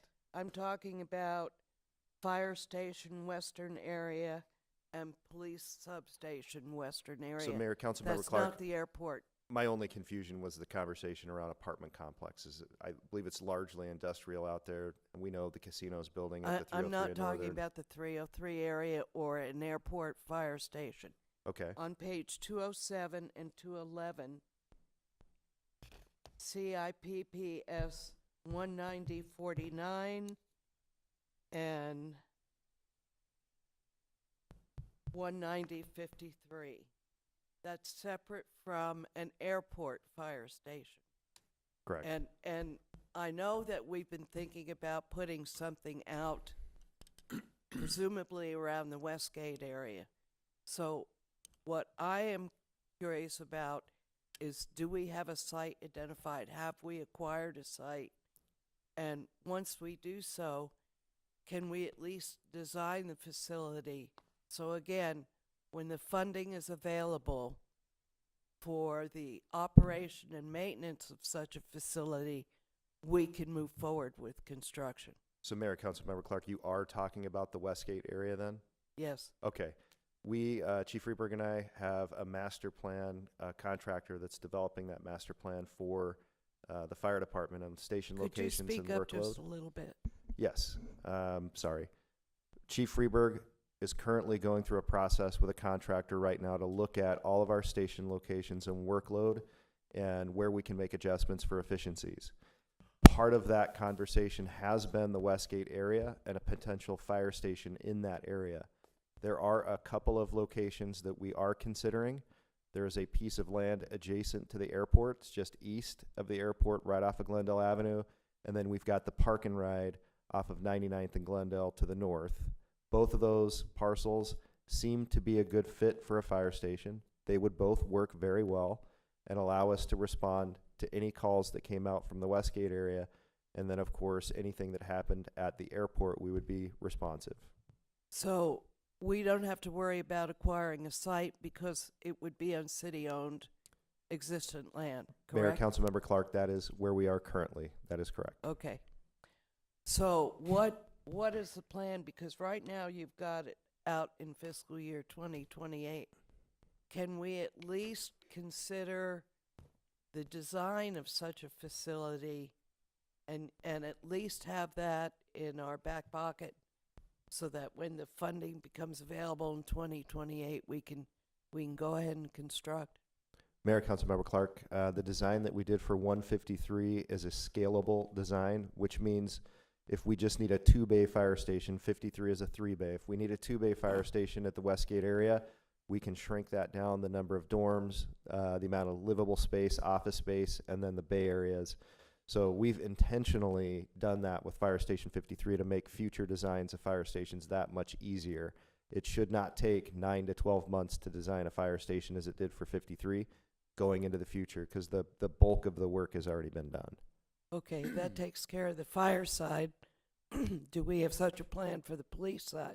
Mayor, Councilmember Clark, the police are currently have a couple of opportunities, with one with the Vi Resort and then one with Westgate, where they're given office space and an ability to perform their duties out of that space. We do have an entertainment squad working out of Westgate right now. If there's the need after Vi comes online for growth on that squad, the chief will address that, but there is available workspace for the police department currently. Okay. I'm just concerned that with the tremendous population growth, they are underserved, and to wait another 3 or 4 years or 5 years by the time the construction is complete, that population out there will see longer times, response times, because we don't have any facilities. I mean, we've got Gateway and Fire Station 158. But if they're out in a call, we, excuse me, we have to rely on automatic aid, and that can become problematic. So I am just concerned that we do everything we can to provide service to that area as quickly as possible. Thank you. Go ahead. Thank you, Mayor. On the change sheet for this section, it's not numbered, but it's right before page 195, so that kind of makes it 194, I guess. It mentions a new project, fire station at 75th Avenue in Orangewood. And on the yellow sheet, and for council members, you may recall that you got the yellow sheet emailed to you from Amy Handlong. It's an attachment there. But if we go to the yellow sheet and click on the public safety tab, we can also see that it's included second from the bottom there. But it's noted as a approved GO bond project on the yellow sheet. I checked with my representative on the bond committee, and this whole project was news to her and I guess others on the bond committee. I don't know how it becomes an approved GO bond project, if that's what that column means. And I just would say, I don't think that's the way the council should find out that we're looking, the staff at least is looking at adding another fire station after the Airport Westgate area, after the western area, and then back to 75th and Orangewood. It's kind of upsetting to all of a sudden look at, what, another fire station and 12 million that council's never talked about, and it's already showing up in print. So maybe I can get some background on that. Thank you. So Mayor, Councilmember Turner, part of the study that's being done right now, and I think some of you have already been interviewed by the person doing the study, is talking about that area. It's kind of in the crux of our elbow, if you will, in the shape of our city, having higher calls than along the spine, what we traditionally refer to as the spine of our city, 59th Avenue. So we had talked about relocating Station 54 along the spine between 57 and 53. The consultant is coming back and saying, if you're going to relocate Fire Station 54, going to that elbow area, which isn't quite 75th and Orangewood. I think that's just a placeholder spot that the chief, when he did his draft CIP, put in. But it is in that general vicinity where the calls for service are much higher than along 59th Avenue between, I'll say, Mountain View and Thunderbird Road. And there seems to be, now again, we're still developing that study and working through everything, but there seems to be a greater need in that area. And so we're looking at every opportunity. And the 75th and Orangewood station was just put in the out years as a placeholder to remind us we need to look at this, and then we need to address. Mayor, thank you. Mr. St. John, but if it's, so now we've thrown relocation of 154 back out on the table. I'm just saying it, I don't think this is how, I won't speak for the council. This isn't how I want to learn about these things. And if this is just if this is something that's mentioned in a report that's being prepared that hasn't come to the council and we haven't adopted yet, I think it's premature to put it in a document that says it's been approved, and whatever approved means in that document. And I thought we were renovating Fire Station 154 because that's what it says we're doing farther up the document. And I don't think council has discussed relocating 154 yet. I know that that's been a conversation among staff and management, but I don't believe it's come to the council. So I just think we're getting the cart before the horse, the fire cart before the horse. So I would like us not to do that. Thank you. Mr. Phelps?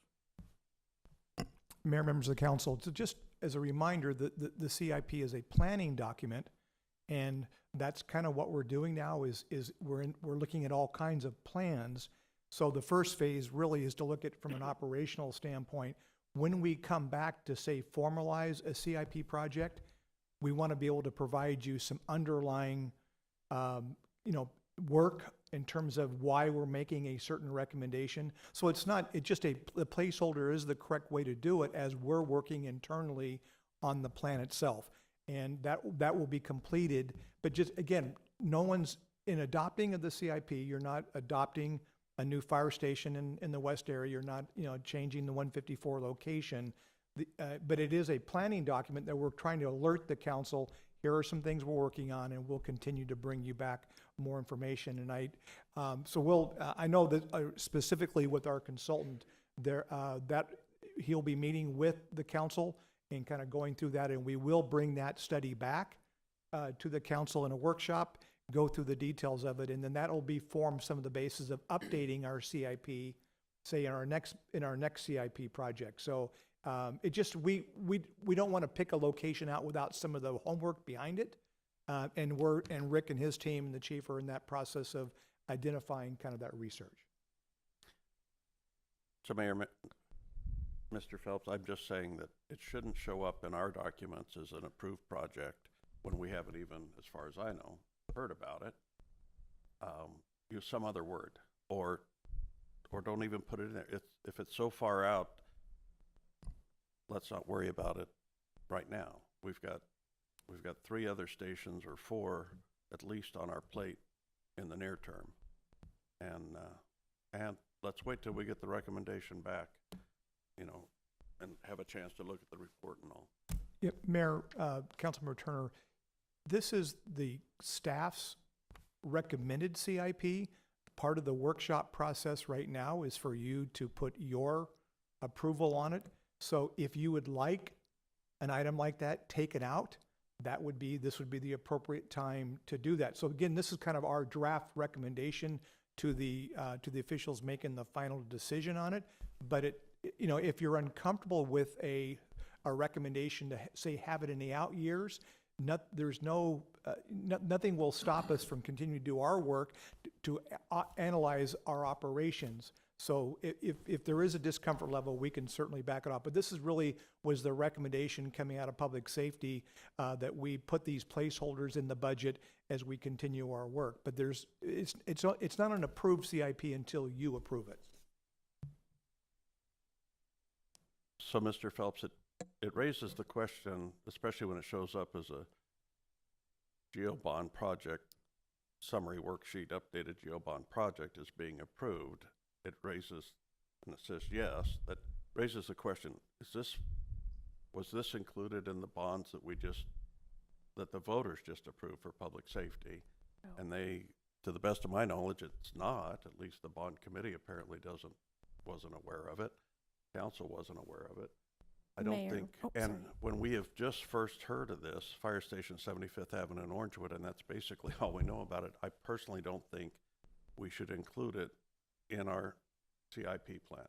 We should have a pretty good idea of what is in our CIP plan, so that if the public asks us about it, or as we leave the council and other council members come in, they'll know that this is something the council actually was informed about, discussed, and approved to put in the CIP plan. Mayor, members of the council, I think there's kind of a fundamental misunderstanding of the yellow sheet. So that was sent to you, and it has projects in it, and they have like yeses and nos. That doesn't mean that they have been approved. What it's telling you is that we have sufficient bond authority and capacity. If the council approves this as a project in the CIP, we can fund it. That's just a model that Budget and Finance uses to see if we have the funding for a project. That doesn't mean that Budget and Finance has approved the project. It means we're looking at it and we could fund it with GO bonds if the council decides that they want it in the CIP. That's what that yellow sheet, and that's what its purpose is. It's part of the planning document. It's sitting in the out years, meaning we're not trying to fund it next year. And when the council adopts the CIP, they're adopting a 10-year plan, but the only year that is appropriated is that first year. So it's a tool that we use to let ourselves and the council know that if they so choose to put this in the CIP, we have identified a funding source for it. That doesn't mean it was approved. We're waiting your approval of those projects. So, Ms. Rios, the confusion then, to me, my confusion is that this yellow sheet includes some projects that our council approved and some that are voter approved, but we have others that are fundable but not approved. And that might be a better way to distinguish that, you know, yes, that would be fundable under our current authorization if the council chose to, but it's not really a council-approved project. Yet. Thank you. Thank you, Mayor. Mr. St. John, don't leave just yet, sir. With the comments made about Westgate and fire station out there in your planning, you and Chief, so thank you so much for doing that and letting us know. I had an experience probably about 30 days ago where I was in line at the outlet stores there, and a adult male collapsed that was standing next to me. Wasn't with me, but and I and another person aided them until medics arrived.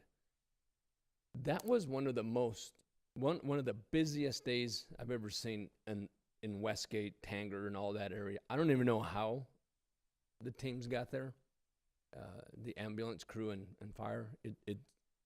So I don't have any data to support what I'm asking.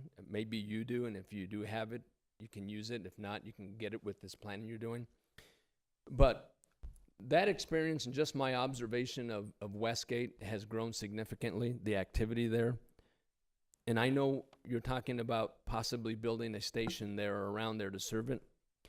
The need is there now, in my opinion. In my observations, the traffic is crazy there. Friday night, Saturday night, good luck trying to get to anywhere there on time if you don't leave an hour early. Could you look into, is there even any data that would support I'll just name it a Westgate rapid response team that could live out of a building or a office space like the one you shared with police? Are we doing that? Is that something that you have data that could support such a team at Westgate that could serve the Westgate area, the Tanger area, the casino area, the Vi Resort area, but now, not in 28? Mayor, Councilmember Aldama, that is part of the study that's going on currently with our consultant to look at everything that we have in place and what we need and where the urgency of those needs exist from a priority. So thank you. That's good to know. It's comforting to know, but when is that expected to be done? And if you were to find data that supported this immediately, would you pull it out and then bring it to the council and ask to implement it? Obviously with all the data, because it's only going to grow more with the resort there. And I know we have engineers that can get through traffic like you won't believe. You and I probably can't, but they can. But it is really tough for our response teams. And so I would request, if you're already doing it, then continue to do that. But I would look for something more immediate and not in the out years, like now. We need something now. But that's my opinion. I would have to listen to you all and the data you have, but I wanted to just drop that today. Thank you. Thank you. Thank you, Mayor. I would say rather than looking at investing in a rapid response area for the airport or whatever location is determined to be the best location for the fire station in that area, I would rather see us take design money and put it in fiscal year 2025, or at least the beginning part of like whatever it would cost to identify, even though you already know how you're going to do the fire station, there's still things that have to be looked at for engineering and how it's going to fit on a site, and you can't just take it and plop it down there. So I think that the density and the when you put a lot of people in an area like that, more things happen. And I think that we should go ahead and plan for funding the beginning stage of wherever. I personally don't. I think the airport is harder to get in and out of. But whatever it's determined, airport, park and ride, wherever we put it. Once that decision has been made, which I'm understanding is going to be in this next fiscal year, probably relatively soon, where we're going to plant that fire station, that we immediately have the money to start engineering and looking at the site and how we're gonna put it on the site. If we wait until 2026, now we've identified the site and now we've wasted a whole nother year before we can even start. So the major source of funding is, I think, in fiscal year, I'm trying to find it, but, the major source of 28. funding begins in fiscal year 28. 2026, 28. 2028.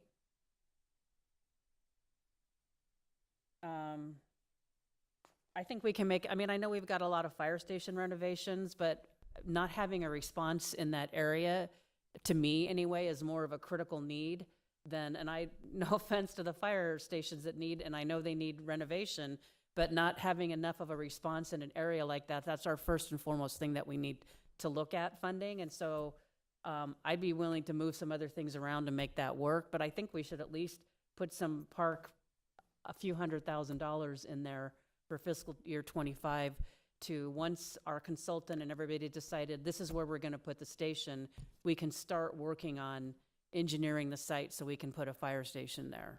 I did have one other thing, Mayor, that I wanted to talk about. The police forensics lab, which was part of, I think, a big part of the bond question for residents to vote on. Let me move this closer to myself.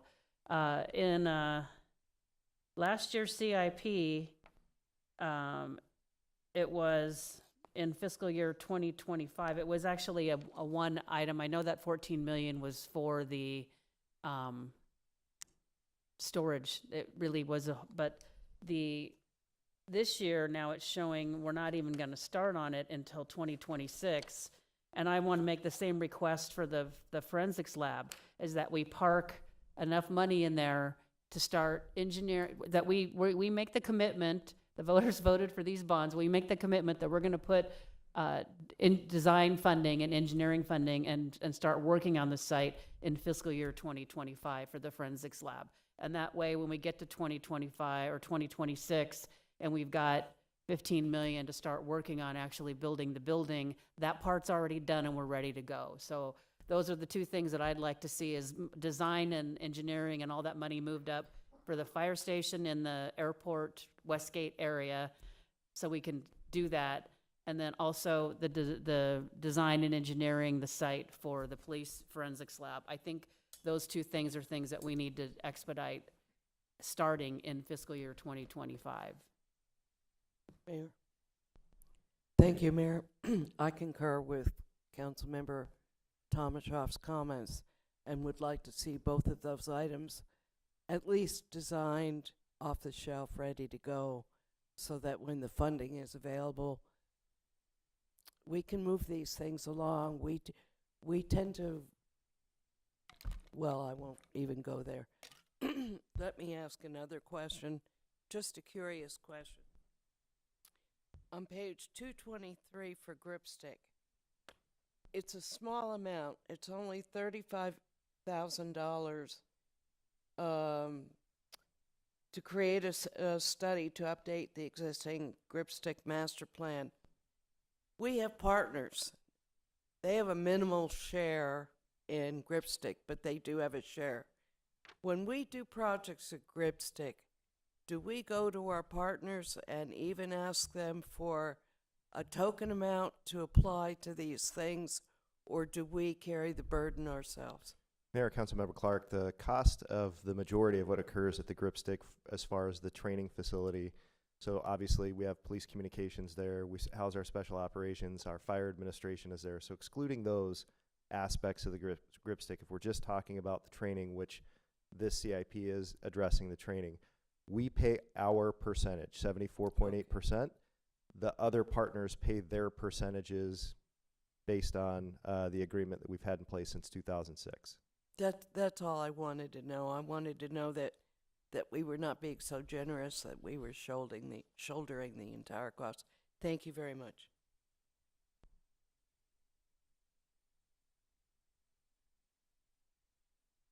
Mayor, might we consider getting council consensus on the two items that Councilmember Tomashoff referred to?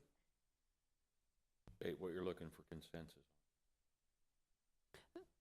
Councilmember Tomashoff. design engineering for, once the site's identified for the Westgate Area Fire Station, and I know we all know there's a pretty urgent need for a response in that area, that there's fiscal year 2025 funding for that. And then the same thing on the forensics lab for the police department, that we put not the construction funding, but whatever, I don't know, I'm sure it's somewhere over $500,000, but I know we can find that money somewhere to at least, once the money in 2026, fiscal year 2026, to start the building, all that other stuff is done. So.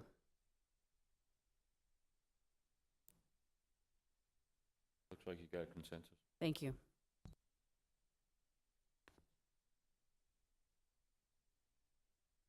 Next up, we have solid waste. Solid waste is 3% of the fiscal year 25 to 34 draft CIP. And solid waste is 100% funded by their enterprise user fees. Solid waste's CIP is focused on programmed vehicle replacements following industry standard replacement cycles.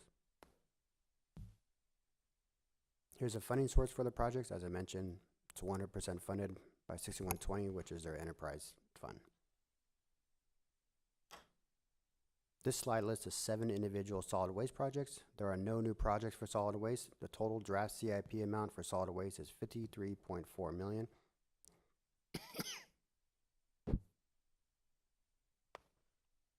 No questions, we'll move on to streets. Streets is 23% of the fiscal year 25 to 34 draft CIP. Streets is funded by many different funding sources. 69% of their projects is funded by special revenue funds such as transportation, sales tax, and HERF, followed by bonds, development impact fees, grants, and general fund. Street CIP is focused on safety projects, active transportation, intersection and signal improvements, and pavement reconstruction. As I mentioned earlier, streets is funded by many different fund types. These next 2 slides list all the individual funding sources. Okay, just a second. Councilmember Clark? No, I'll wait till he's done. Okay.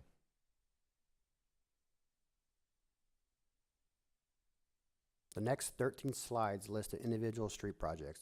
The new street projects begin on slide 78 of the presentation. The new project for streets total $83 million. These new projects replace last year's street reconstruction program project that was roughly $82 million.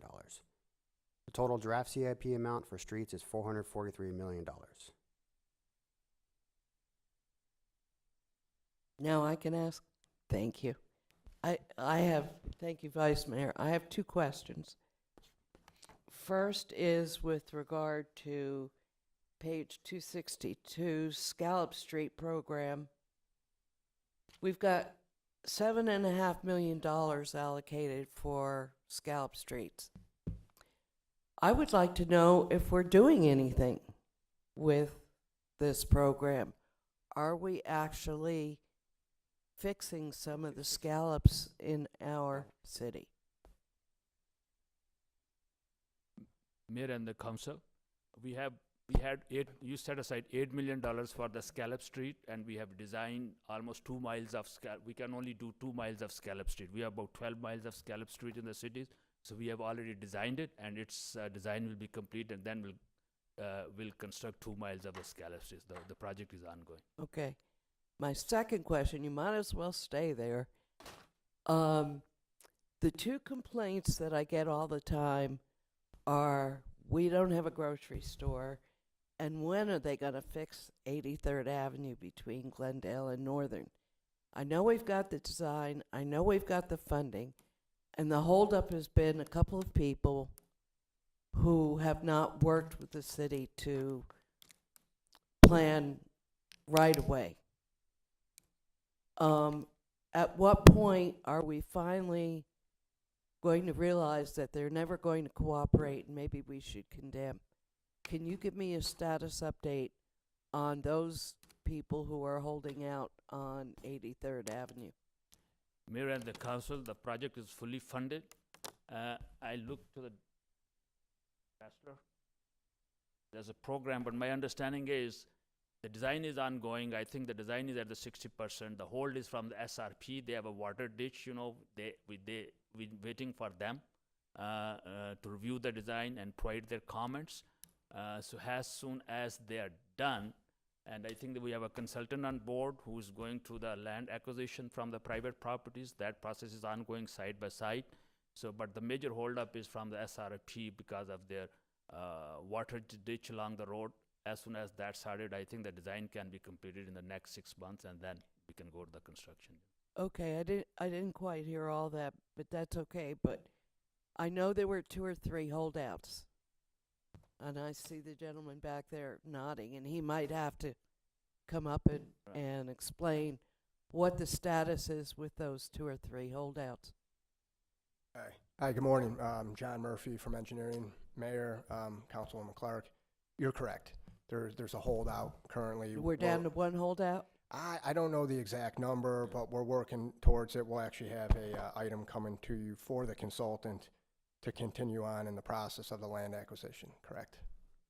Because it's been more than a year that we've been messing around with these people, trying to get them to come on board and give us the appropriate right-of-way. At what point are you finally going to throw up your hands and perhaps condemn that property? I'll pass that over to legal. I think that'll be there in their court. Good choice. Mr. Bessler's coming up. About 80. Sorry, Mayor, council member, I had to step outside for a moment. You were asking about 83rd Avenue. Yeah, reconstruct- 83rd between Glendale and Northern. Yeah. We've So- got a couple of property holders that I assume are in the county that have been holdouts on working with us to grant us the right of way we need to develop, to go ahead and build. And that's been the holdup. So what are we going to do about these people? Well, Mayor, council member, we always are looking to be good neighbors, so that's always our first. Well, we've been good neighbors for over a year. Well, I guess neighbors, being a good neighbor is somewhat subjective, but we're always looking to be a good neighbor. I know that you attended a meeting probably a little over a year ago with the neighbors out at the church. And I want to think there's about 15 properties that we're trying to acquire very small pieces of right-of-way for. When we do that, we always, again, try to put our best foot forward. We don't want to come in as big brother where people feel like we're trying to take. But eventually, if we have people that aren't willing to go forward for the best interest of the community, then that'll be a conversation we'll have with the city council, I'm sure at some point, either in executive session or some other way. But we're always looking to try to be the good neighbor first. Okay, since you were out of the room and didn't hear my preface remarks, this has been ongoing for more than a year to try to get these 2 or 3 property owners, and I think they're primarily in the county at this point, and I think they're on the east side of 83rd, to tell you the truth, to try and get these property owners to work with us in developing a portion of that right-of-way on the east side. We've been working with them for more than a year. So it isn't like we haven't been good neighbors. At what point do we throw up our hands and say, we've tried, but we're going to have to condemn these pieces of property? I mean, that's the holdup on the whole reconstruction of 83rd Avenue between Glendale and Northern, is getting these people to cooperate with us, and it's been impossible so far. At what point are you going to say we need to do something further? Mayor, Councilmember Clark, it's obviously a liquid sort of a scenario, but again, I would say, I guess we would be at the point where we feel we've exhausted all reasonable measures that the city would expect to do, and I'm not sure I could say that yet. I will say that we're just now in the process of posting for our right-of-way administrator, who would be normally heavily involved with this. That position's been vacant for almost a year, so I'm sure that part of that is on us. I don't want to say it's all because of neighbors, but we'd be prepared to give you an update at some point. I need to talk to the staff about that. If we need to have a workshop, we could do that, but in some fashion, we can get back to you with some more detailed information. Well, my last status update, which was about a month ago, indicated that there were 2 or 3 holdouts. and that's all that was holding up this project. I really would like to see some progress made on this. We have the funding for it, thanks to the passage of the GO bonds. We need to get this done. There have been people that have been waiting 5 years to see some kind of activity. And I keep telling them it's coming, and then I tell them it's holdouts. And there's a lot of frustration that's built up in that part of town. And 83rd Avenue is close enough to Westgate. It is used as an alternative route to get to and from Westgate, especially on a football game day. So this is long overdue. And I would ask that staff expedite this last problem and come to some kind of resolution or condemn. Do one or the other, but let's get this moving. I don't want to condemn. Nobody does. For a variety of reasons, and one of which is it takes a long time to go through court. But at some point, you have to throw in the towel and say, we're never going to get these people to cooperate. We need to use an alternative path. So I would ask that you please pay attention to this one and either get their cooperation or use an alternative method. Thank you. Thank you, Mayor. I trust the process you're using right now, and I'm very confident that you're going to get us there timely and in an appropriate time. And here's why. When I brought the Scallop Street, and Councilmember helped me with this one, it was 73rd Avenue between Myrtle and Orangewood. There were some folks that didn't want to sell, and there was one individual that I even went to him and spoke with him with staff, and he wouldn't sell. After a lengthy process of about a year, you all convinced him and convinced the neighbors. It worked out. They have a beautiful street. It's safe now. But giving up even the smallest piece of your property is a really tough thing to do, and you just don't do it overnight. So we don't want to strong arm anybody, whether they're on county land or they're in Glendale. That's not what we do. But you're going to bring them on, and I wouldn't want you to expedite creating an ill relationship with those neighbors. And so stay fast on where you're going. I'm confident you're going to make it, and I know they're going to come on board. But I have trust in the process you're using. Thank you. Thank you, Mayor. I was looking for something else, but let me go back to bus pullouts. How many bus pullouts can we do a year for $330,000? Mayor and the council, we can only do one bus pullout a year. It's cost about $300,000 to $400,000, so at the most we do one. There's some carry forward money you might be seeing in the project, so we are doing two already. 8 has already been designed, and we are doing 2 this year, and we'll do one next year. How many, do we have a number of how many bus pullouts we need? Because we need 185 bus pullouts, so it's going to take us 185 years to finish this project.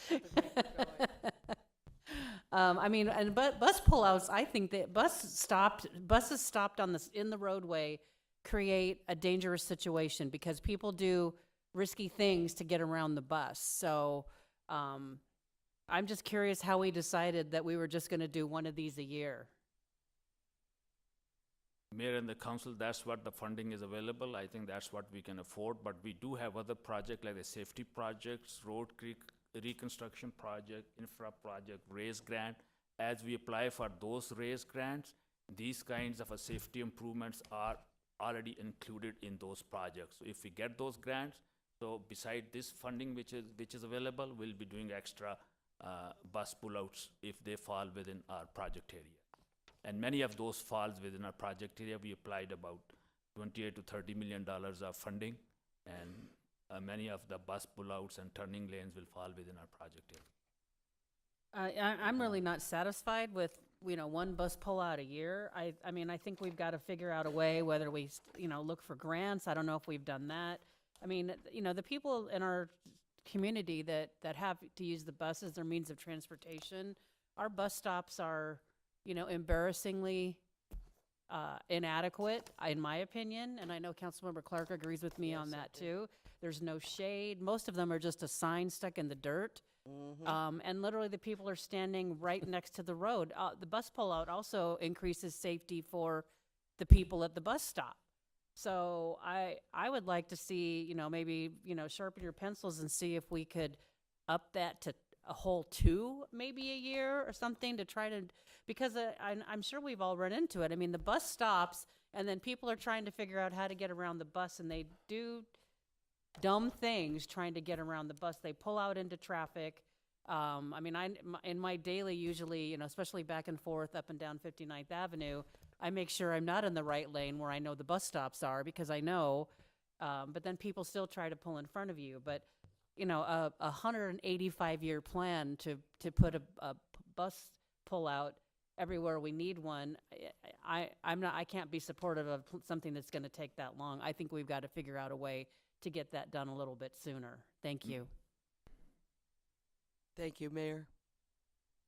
And I concur with Councilmember Tomachoff. I mean, it took me talking about this for several years to even get the city to recognize that we needed to focus on bus stops.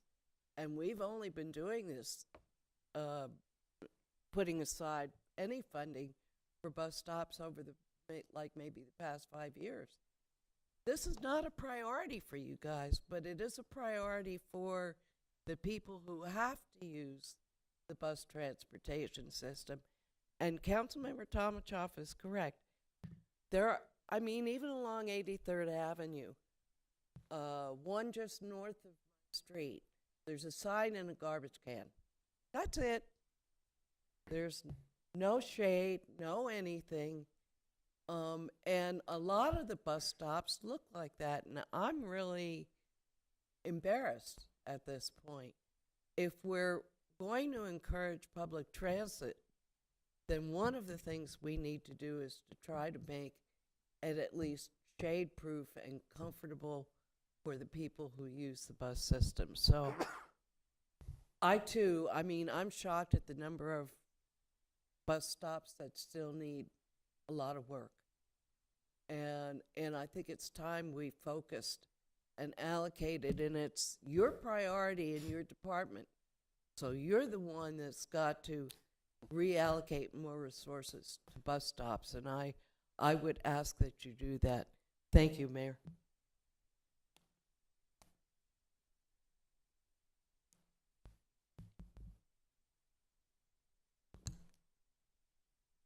Next up, we have transit.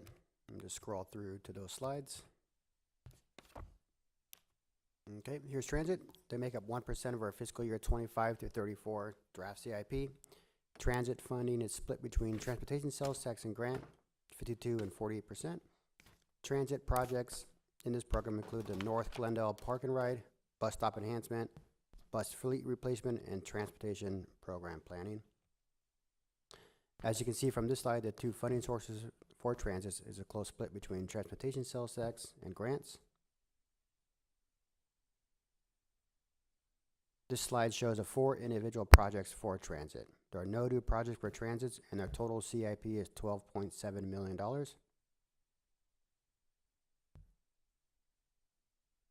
Mayor? Yeah, I was just noticing you have some bus stop enhancements on that very thing. Go ahead. Mayor? Where do we stand on the North Glendale Park and Ride project now?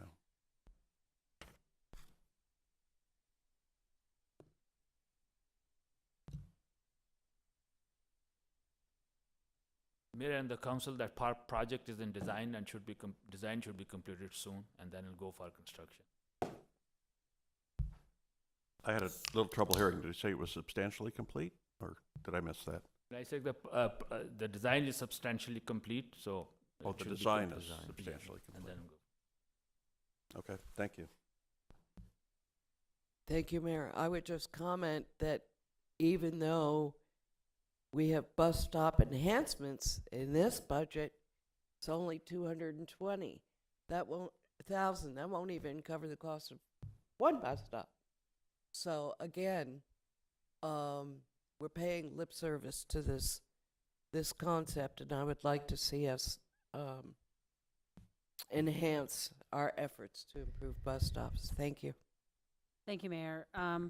So the North Glendale Park and Ride basically is being put at FRAC, right? That's in the FRAC parking lot. That's what we're going to use for the. Mayor and the councilman, that's correct. Okay, so Ms. Fontanko talked about the shade structures and the solar structures. How are those? And I imagine part of that is going to be for the money. The money's being this park and ride money's being used because the parking lot already exists. So she was talking about facilities covering the cost of the shade structures and solar. Is that being paid for with this money, or is that being paid for with other money? Or are there two separate projects of shade structure and solar at FRAC?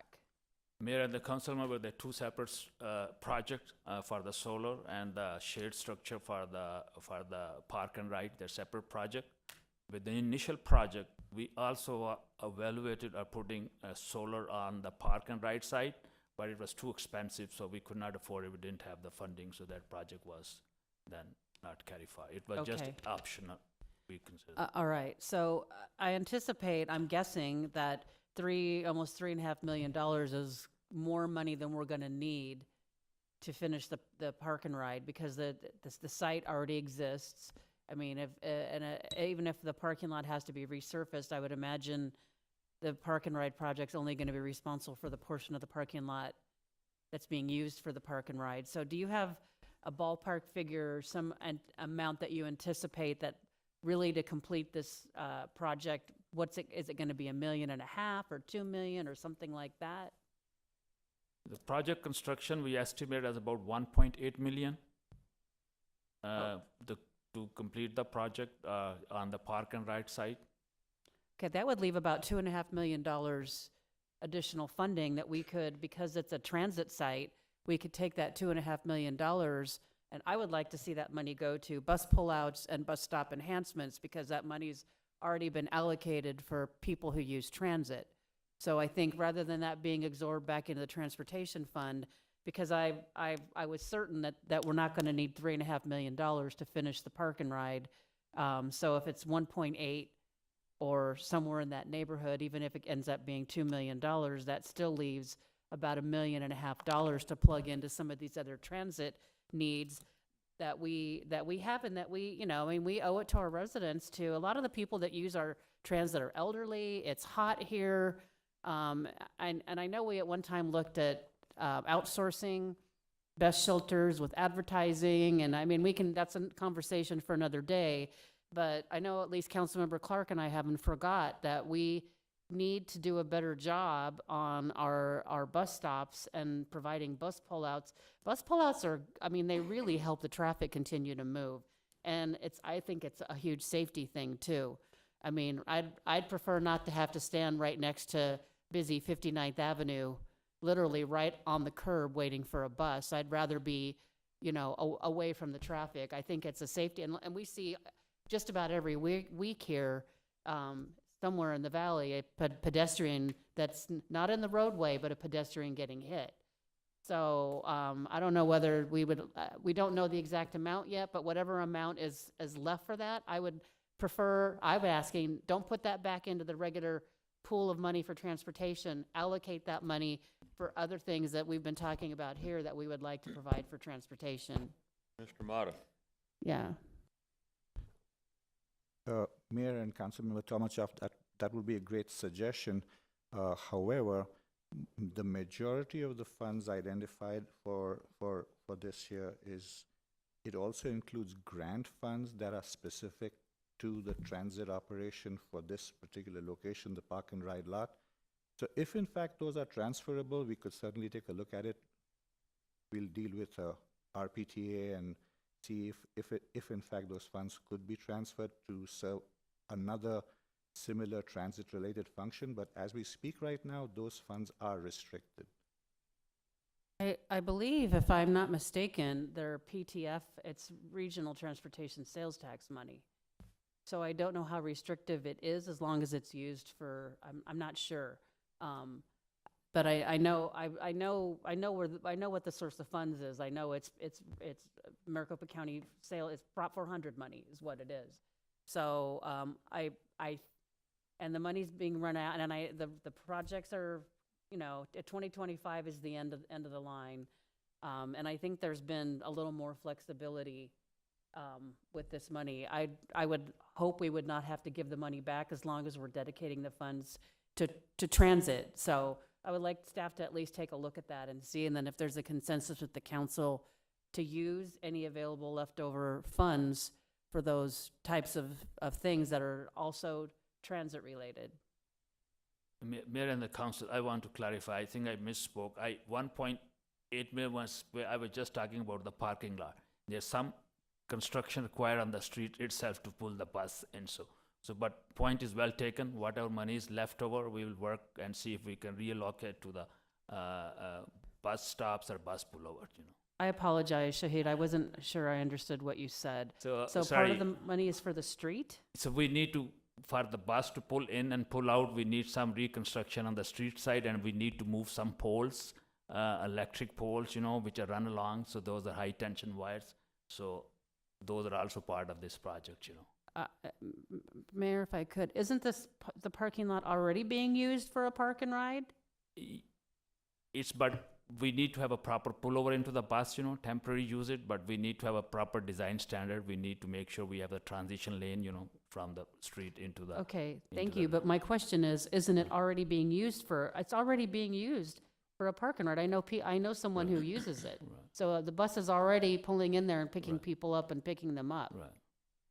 But at the end, the mayor and the council, we need to make sure we meet all the design standards, we make it a permanent. So there's, go ahead, Councilmember Clark. If I could, right now, they're currently using it temporarily. Right. It's never been put in properly for a permanent structure. You're talking about making it permanent, which is the additional cost. Mayor and council member, that's true. Well, I go ahead. I have a question.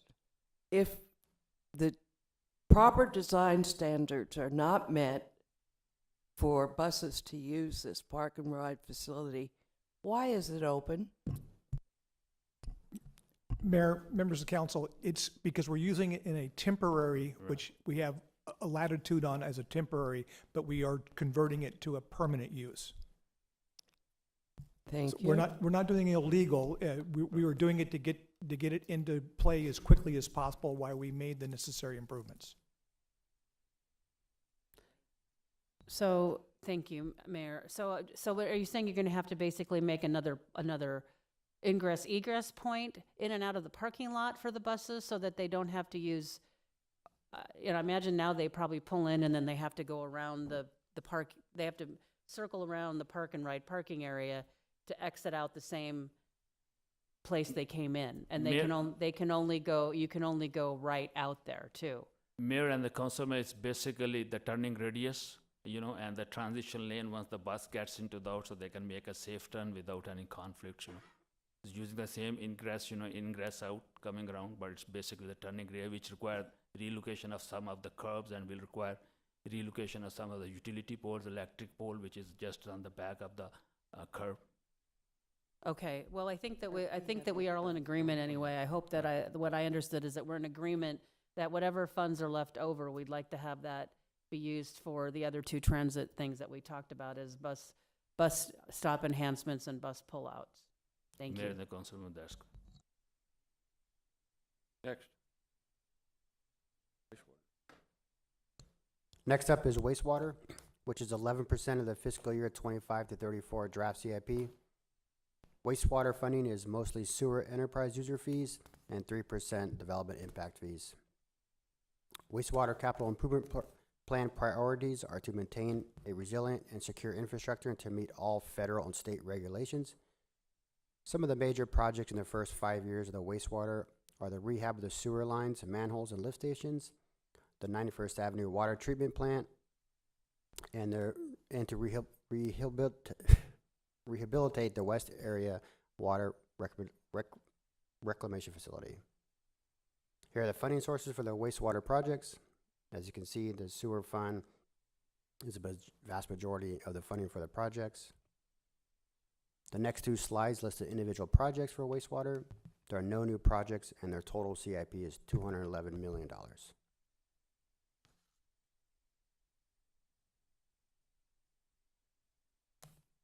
Last up is water, which is 19% of the fiscal year 25 to 34 draft CIP. Just like wastewater, water is mostly funded by water user fees and 3% development impact fees. Water capital improvement plan priorities are to provide water supply from multiple sources, maintain a resilient and secure infrastructure, and to meet all federal and state regulations. Some of the major projects in the first 5 years for water are the rehab of water lines, booster stations, reservoirs, rehab water treatment plants, and new groundwater wells and rehab our existing wells. Here are the funding sources for the water projects. As you can see, the water fund is the majority of the funding for the projects. The next three slides list the individual projects for water. And there are no new projects for water, and the total CIP is $365 million.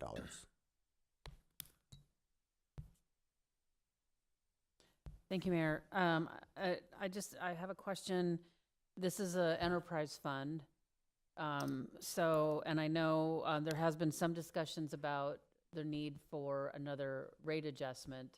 I think that discussion is going to be coming some point here in the near future.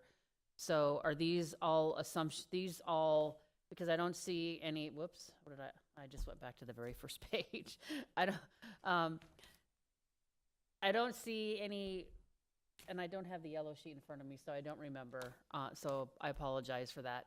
But is this based on the assumption that the rates are going to be able to cover the debt service based on all these projects here? Based on where we are right now, are all these projects viable? Mayor. Or is this just based on an assumption that we're going to increase the rates to cover these projects? Mayor, members of the council, first I just want to clarify again, the yellow sheet only contains GeoBond projects, so it doesn't have water or wastewater bonds on that particular tool that we use. We are in the process of doing an RFP and getting a rate consultant on board. And so, yes, these projects will likely, if they move forward, they will likely need additional rate increases, but we're going to have a consultant look at that. And then they'll come meet with the council and advise you as to what is needed. Okay, I understand that the yellow sheet's for bond funding, but the debt service is managed by the ratepayers, right? Mayor, members of the council, yes, that's in a different model. It's a water and sewer rate model that we have where we model out the amount of debt to be issued and see if it's affordable for the water and wastewater utility. But we're actually going to have a consultant come on board and do that work. We have a model, but they'll create their own model, and it's a little more robust than what we have, and then they'll get back to you as to what is needed. Okay, so maybe I didn't ask the question properly. Based on the current rates, are we able to manage the debt service on all of these projects? Mayor, members of the council, that's what the rate consultant will help us determine, is based on these projects, can we afford the debt service? If we can't afford the debt service, then they'll be recommending that we do some type of rate increase. Okay, thank you. Go ahead. I'm going to follow up with what Councilmember Tomachoff asked. So this is basically all the projects that water would like to see done. And we don't know at this point if we can cover the debt service for them, correct? Mayor, members of the council, before I answer that question, I want to let the council know that debt service in the water and wastewater fund is not the only thing that drives the need for rate increases. So there are operational costs that you'll see us talk about in a couple of weeks at the operating budget workshops, and those are also increasing. And so the combination of both is what will drive the need for a rate increase. Now, there are different things that we can do. We can't avoid the operating costs. They're probably necessary. It's things like chemicals and the cost of raw water and those that are going up, and there's not a lot that we can do about it. We can slow down the capital program if that's what council desires. But you'll need to understand at that point the risk of failure of the water and wastewater systems. So we will have a rate consultant come in. They'll look at what is needed to fund this plan. And again, if council does not want to raise rates or not raise rates as rapidly or however it is that the rate consultant recommends, then we can do that and we can slow it down, but it's not without risk of a failure in the water and wastewater systems. That's up to you to decide if you're willing to take on that risk at that time.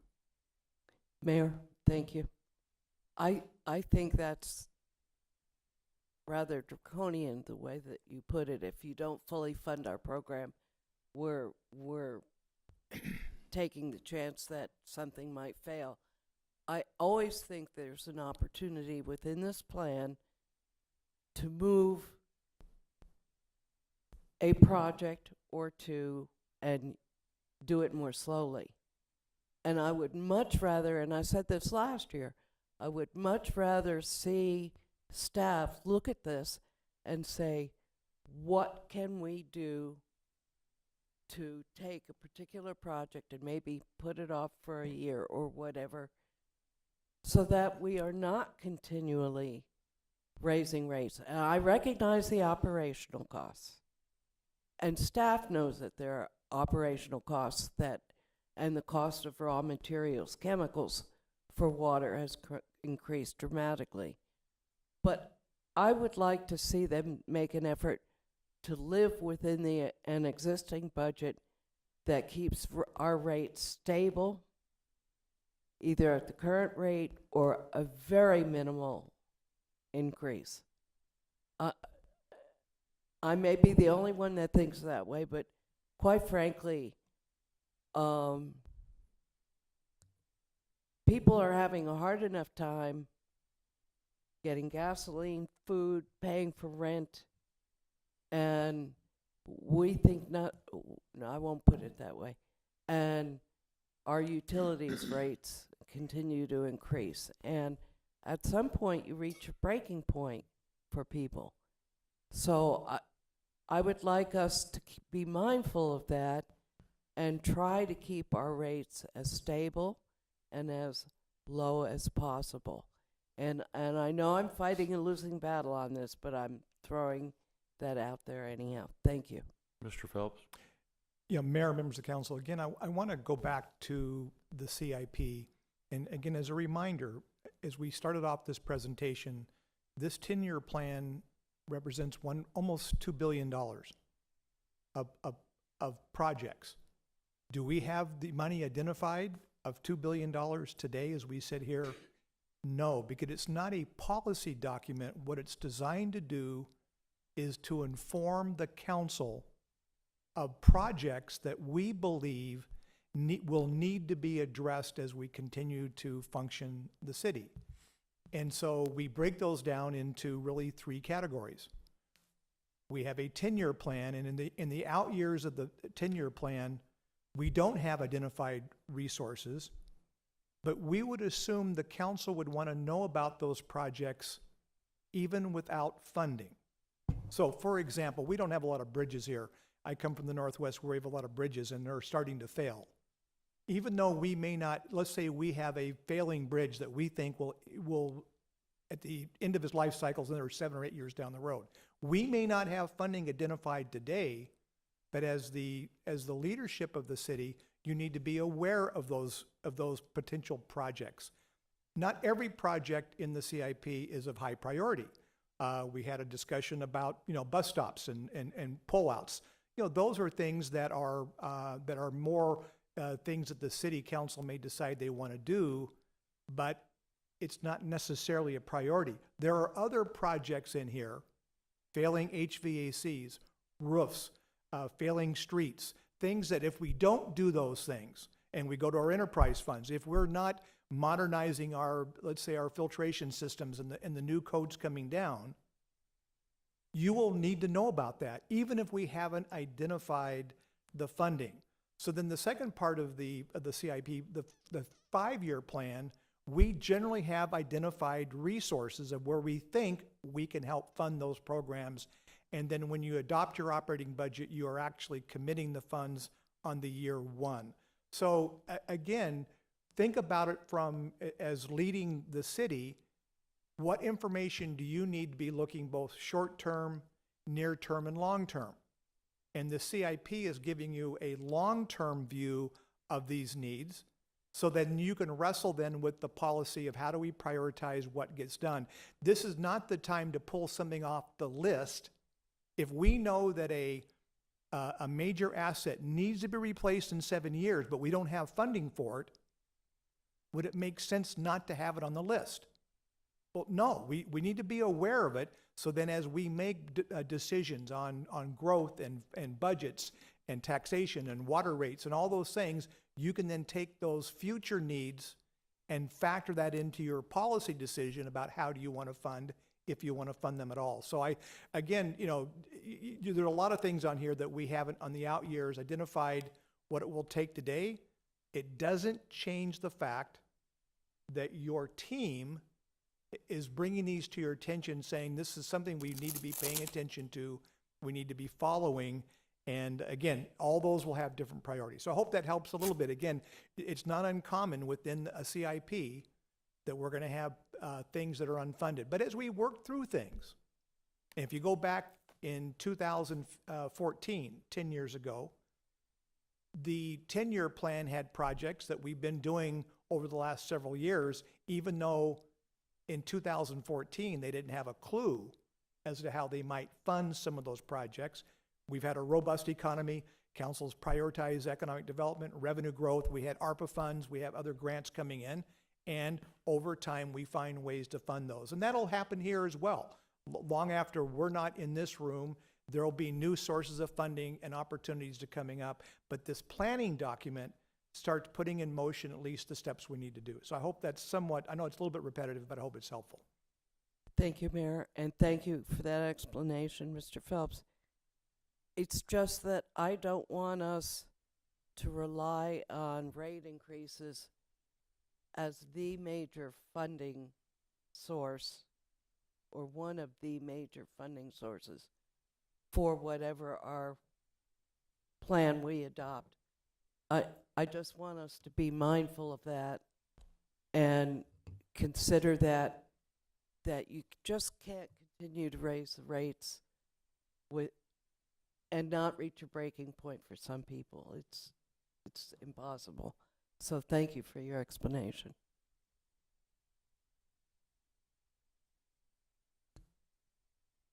Thank you. With that, we have a last slide. Any additional questions? Seeing none, thank you. Okay, any other business, Mr. Phelps? Members of council, so we'll take the recommendations and kind of recap what we thought we heard here today. We'll get this out to you in a memo relatively shortly, and then if you have questions or comments on that, please provide the feedback, but we'll try to recap what we've heard here today and any of the changes that the council has moved forward. We'll put that down and make sure we have not left something off that that you felt had been suggested or otherwise recommended by the council. Mayor? I have one additional comment that maybe I should have brought up when we were talking about the landfill.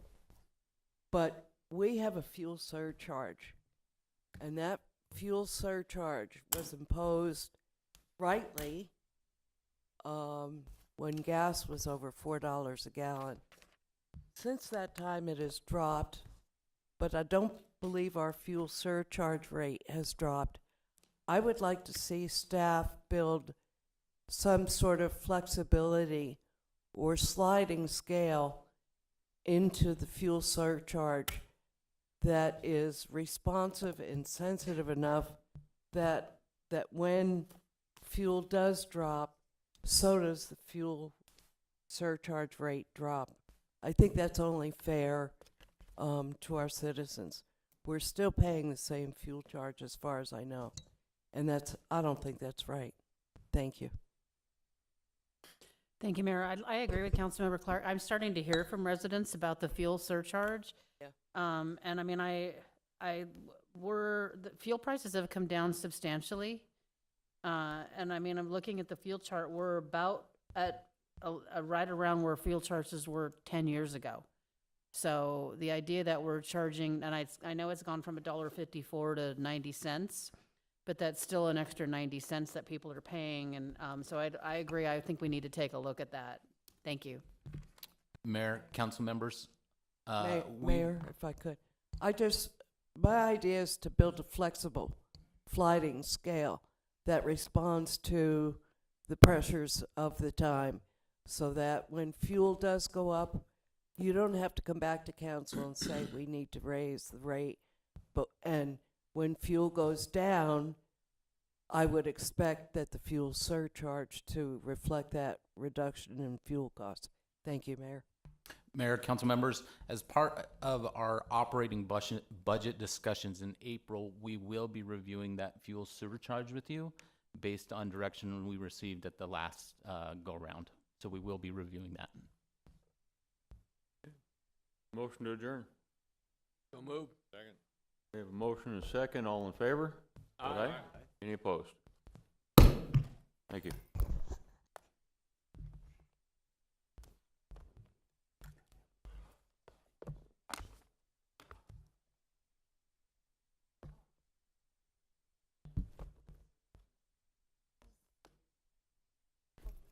Yeah. This is. Yeah, you. See what else is on my calendar. Yeah, I was at the Goodwill store. They had about 5 of those booths. No problem.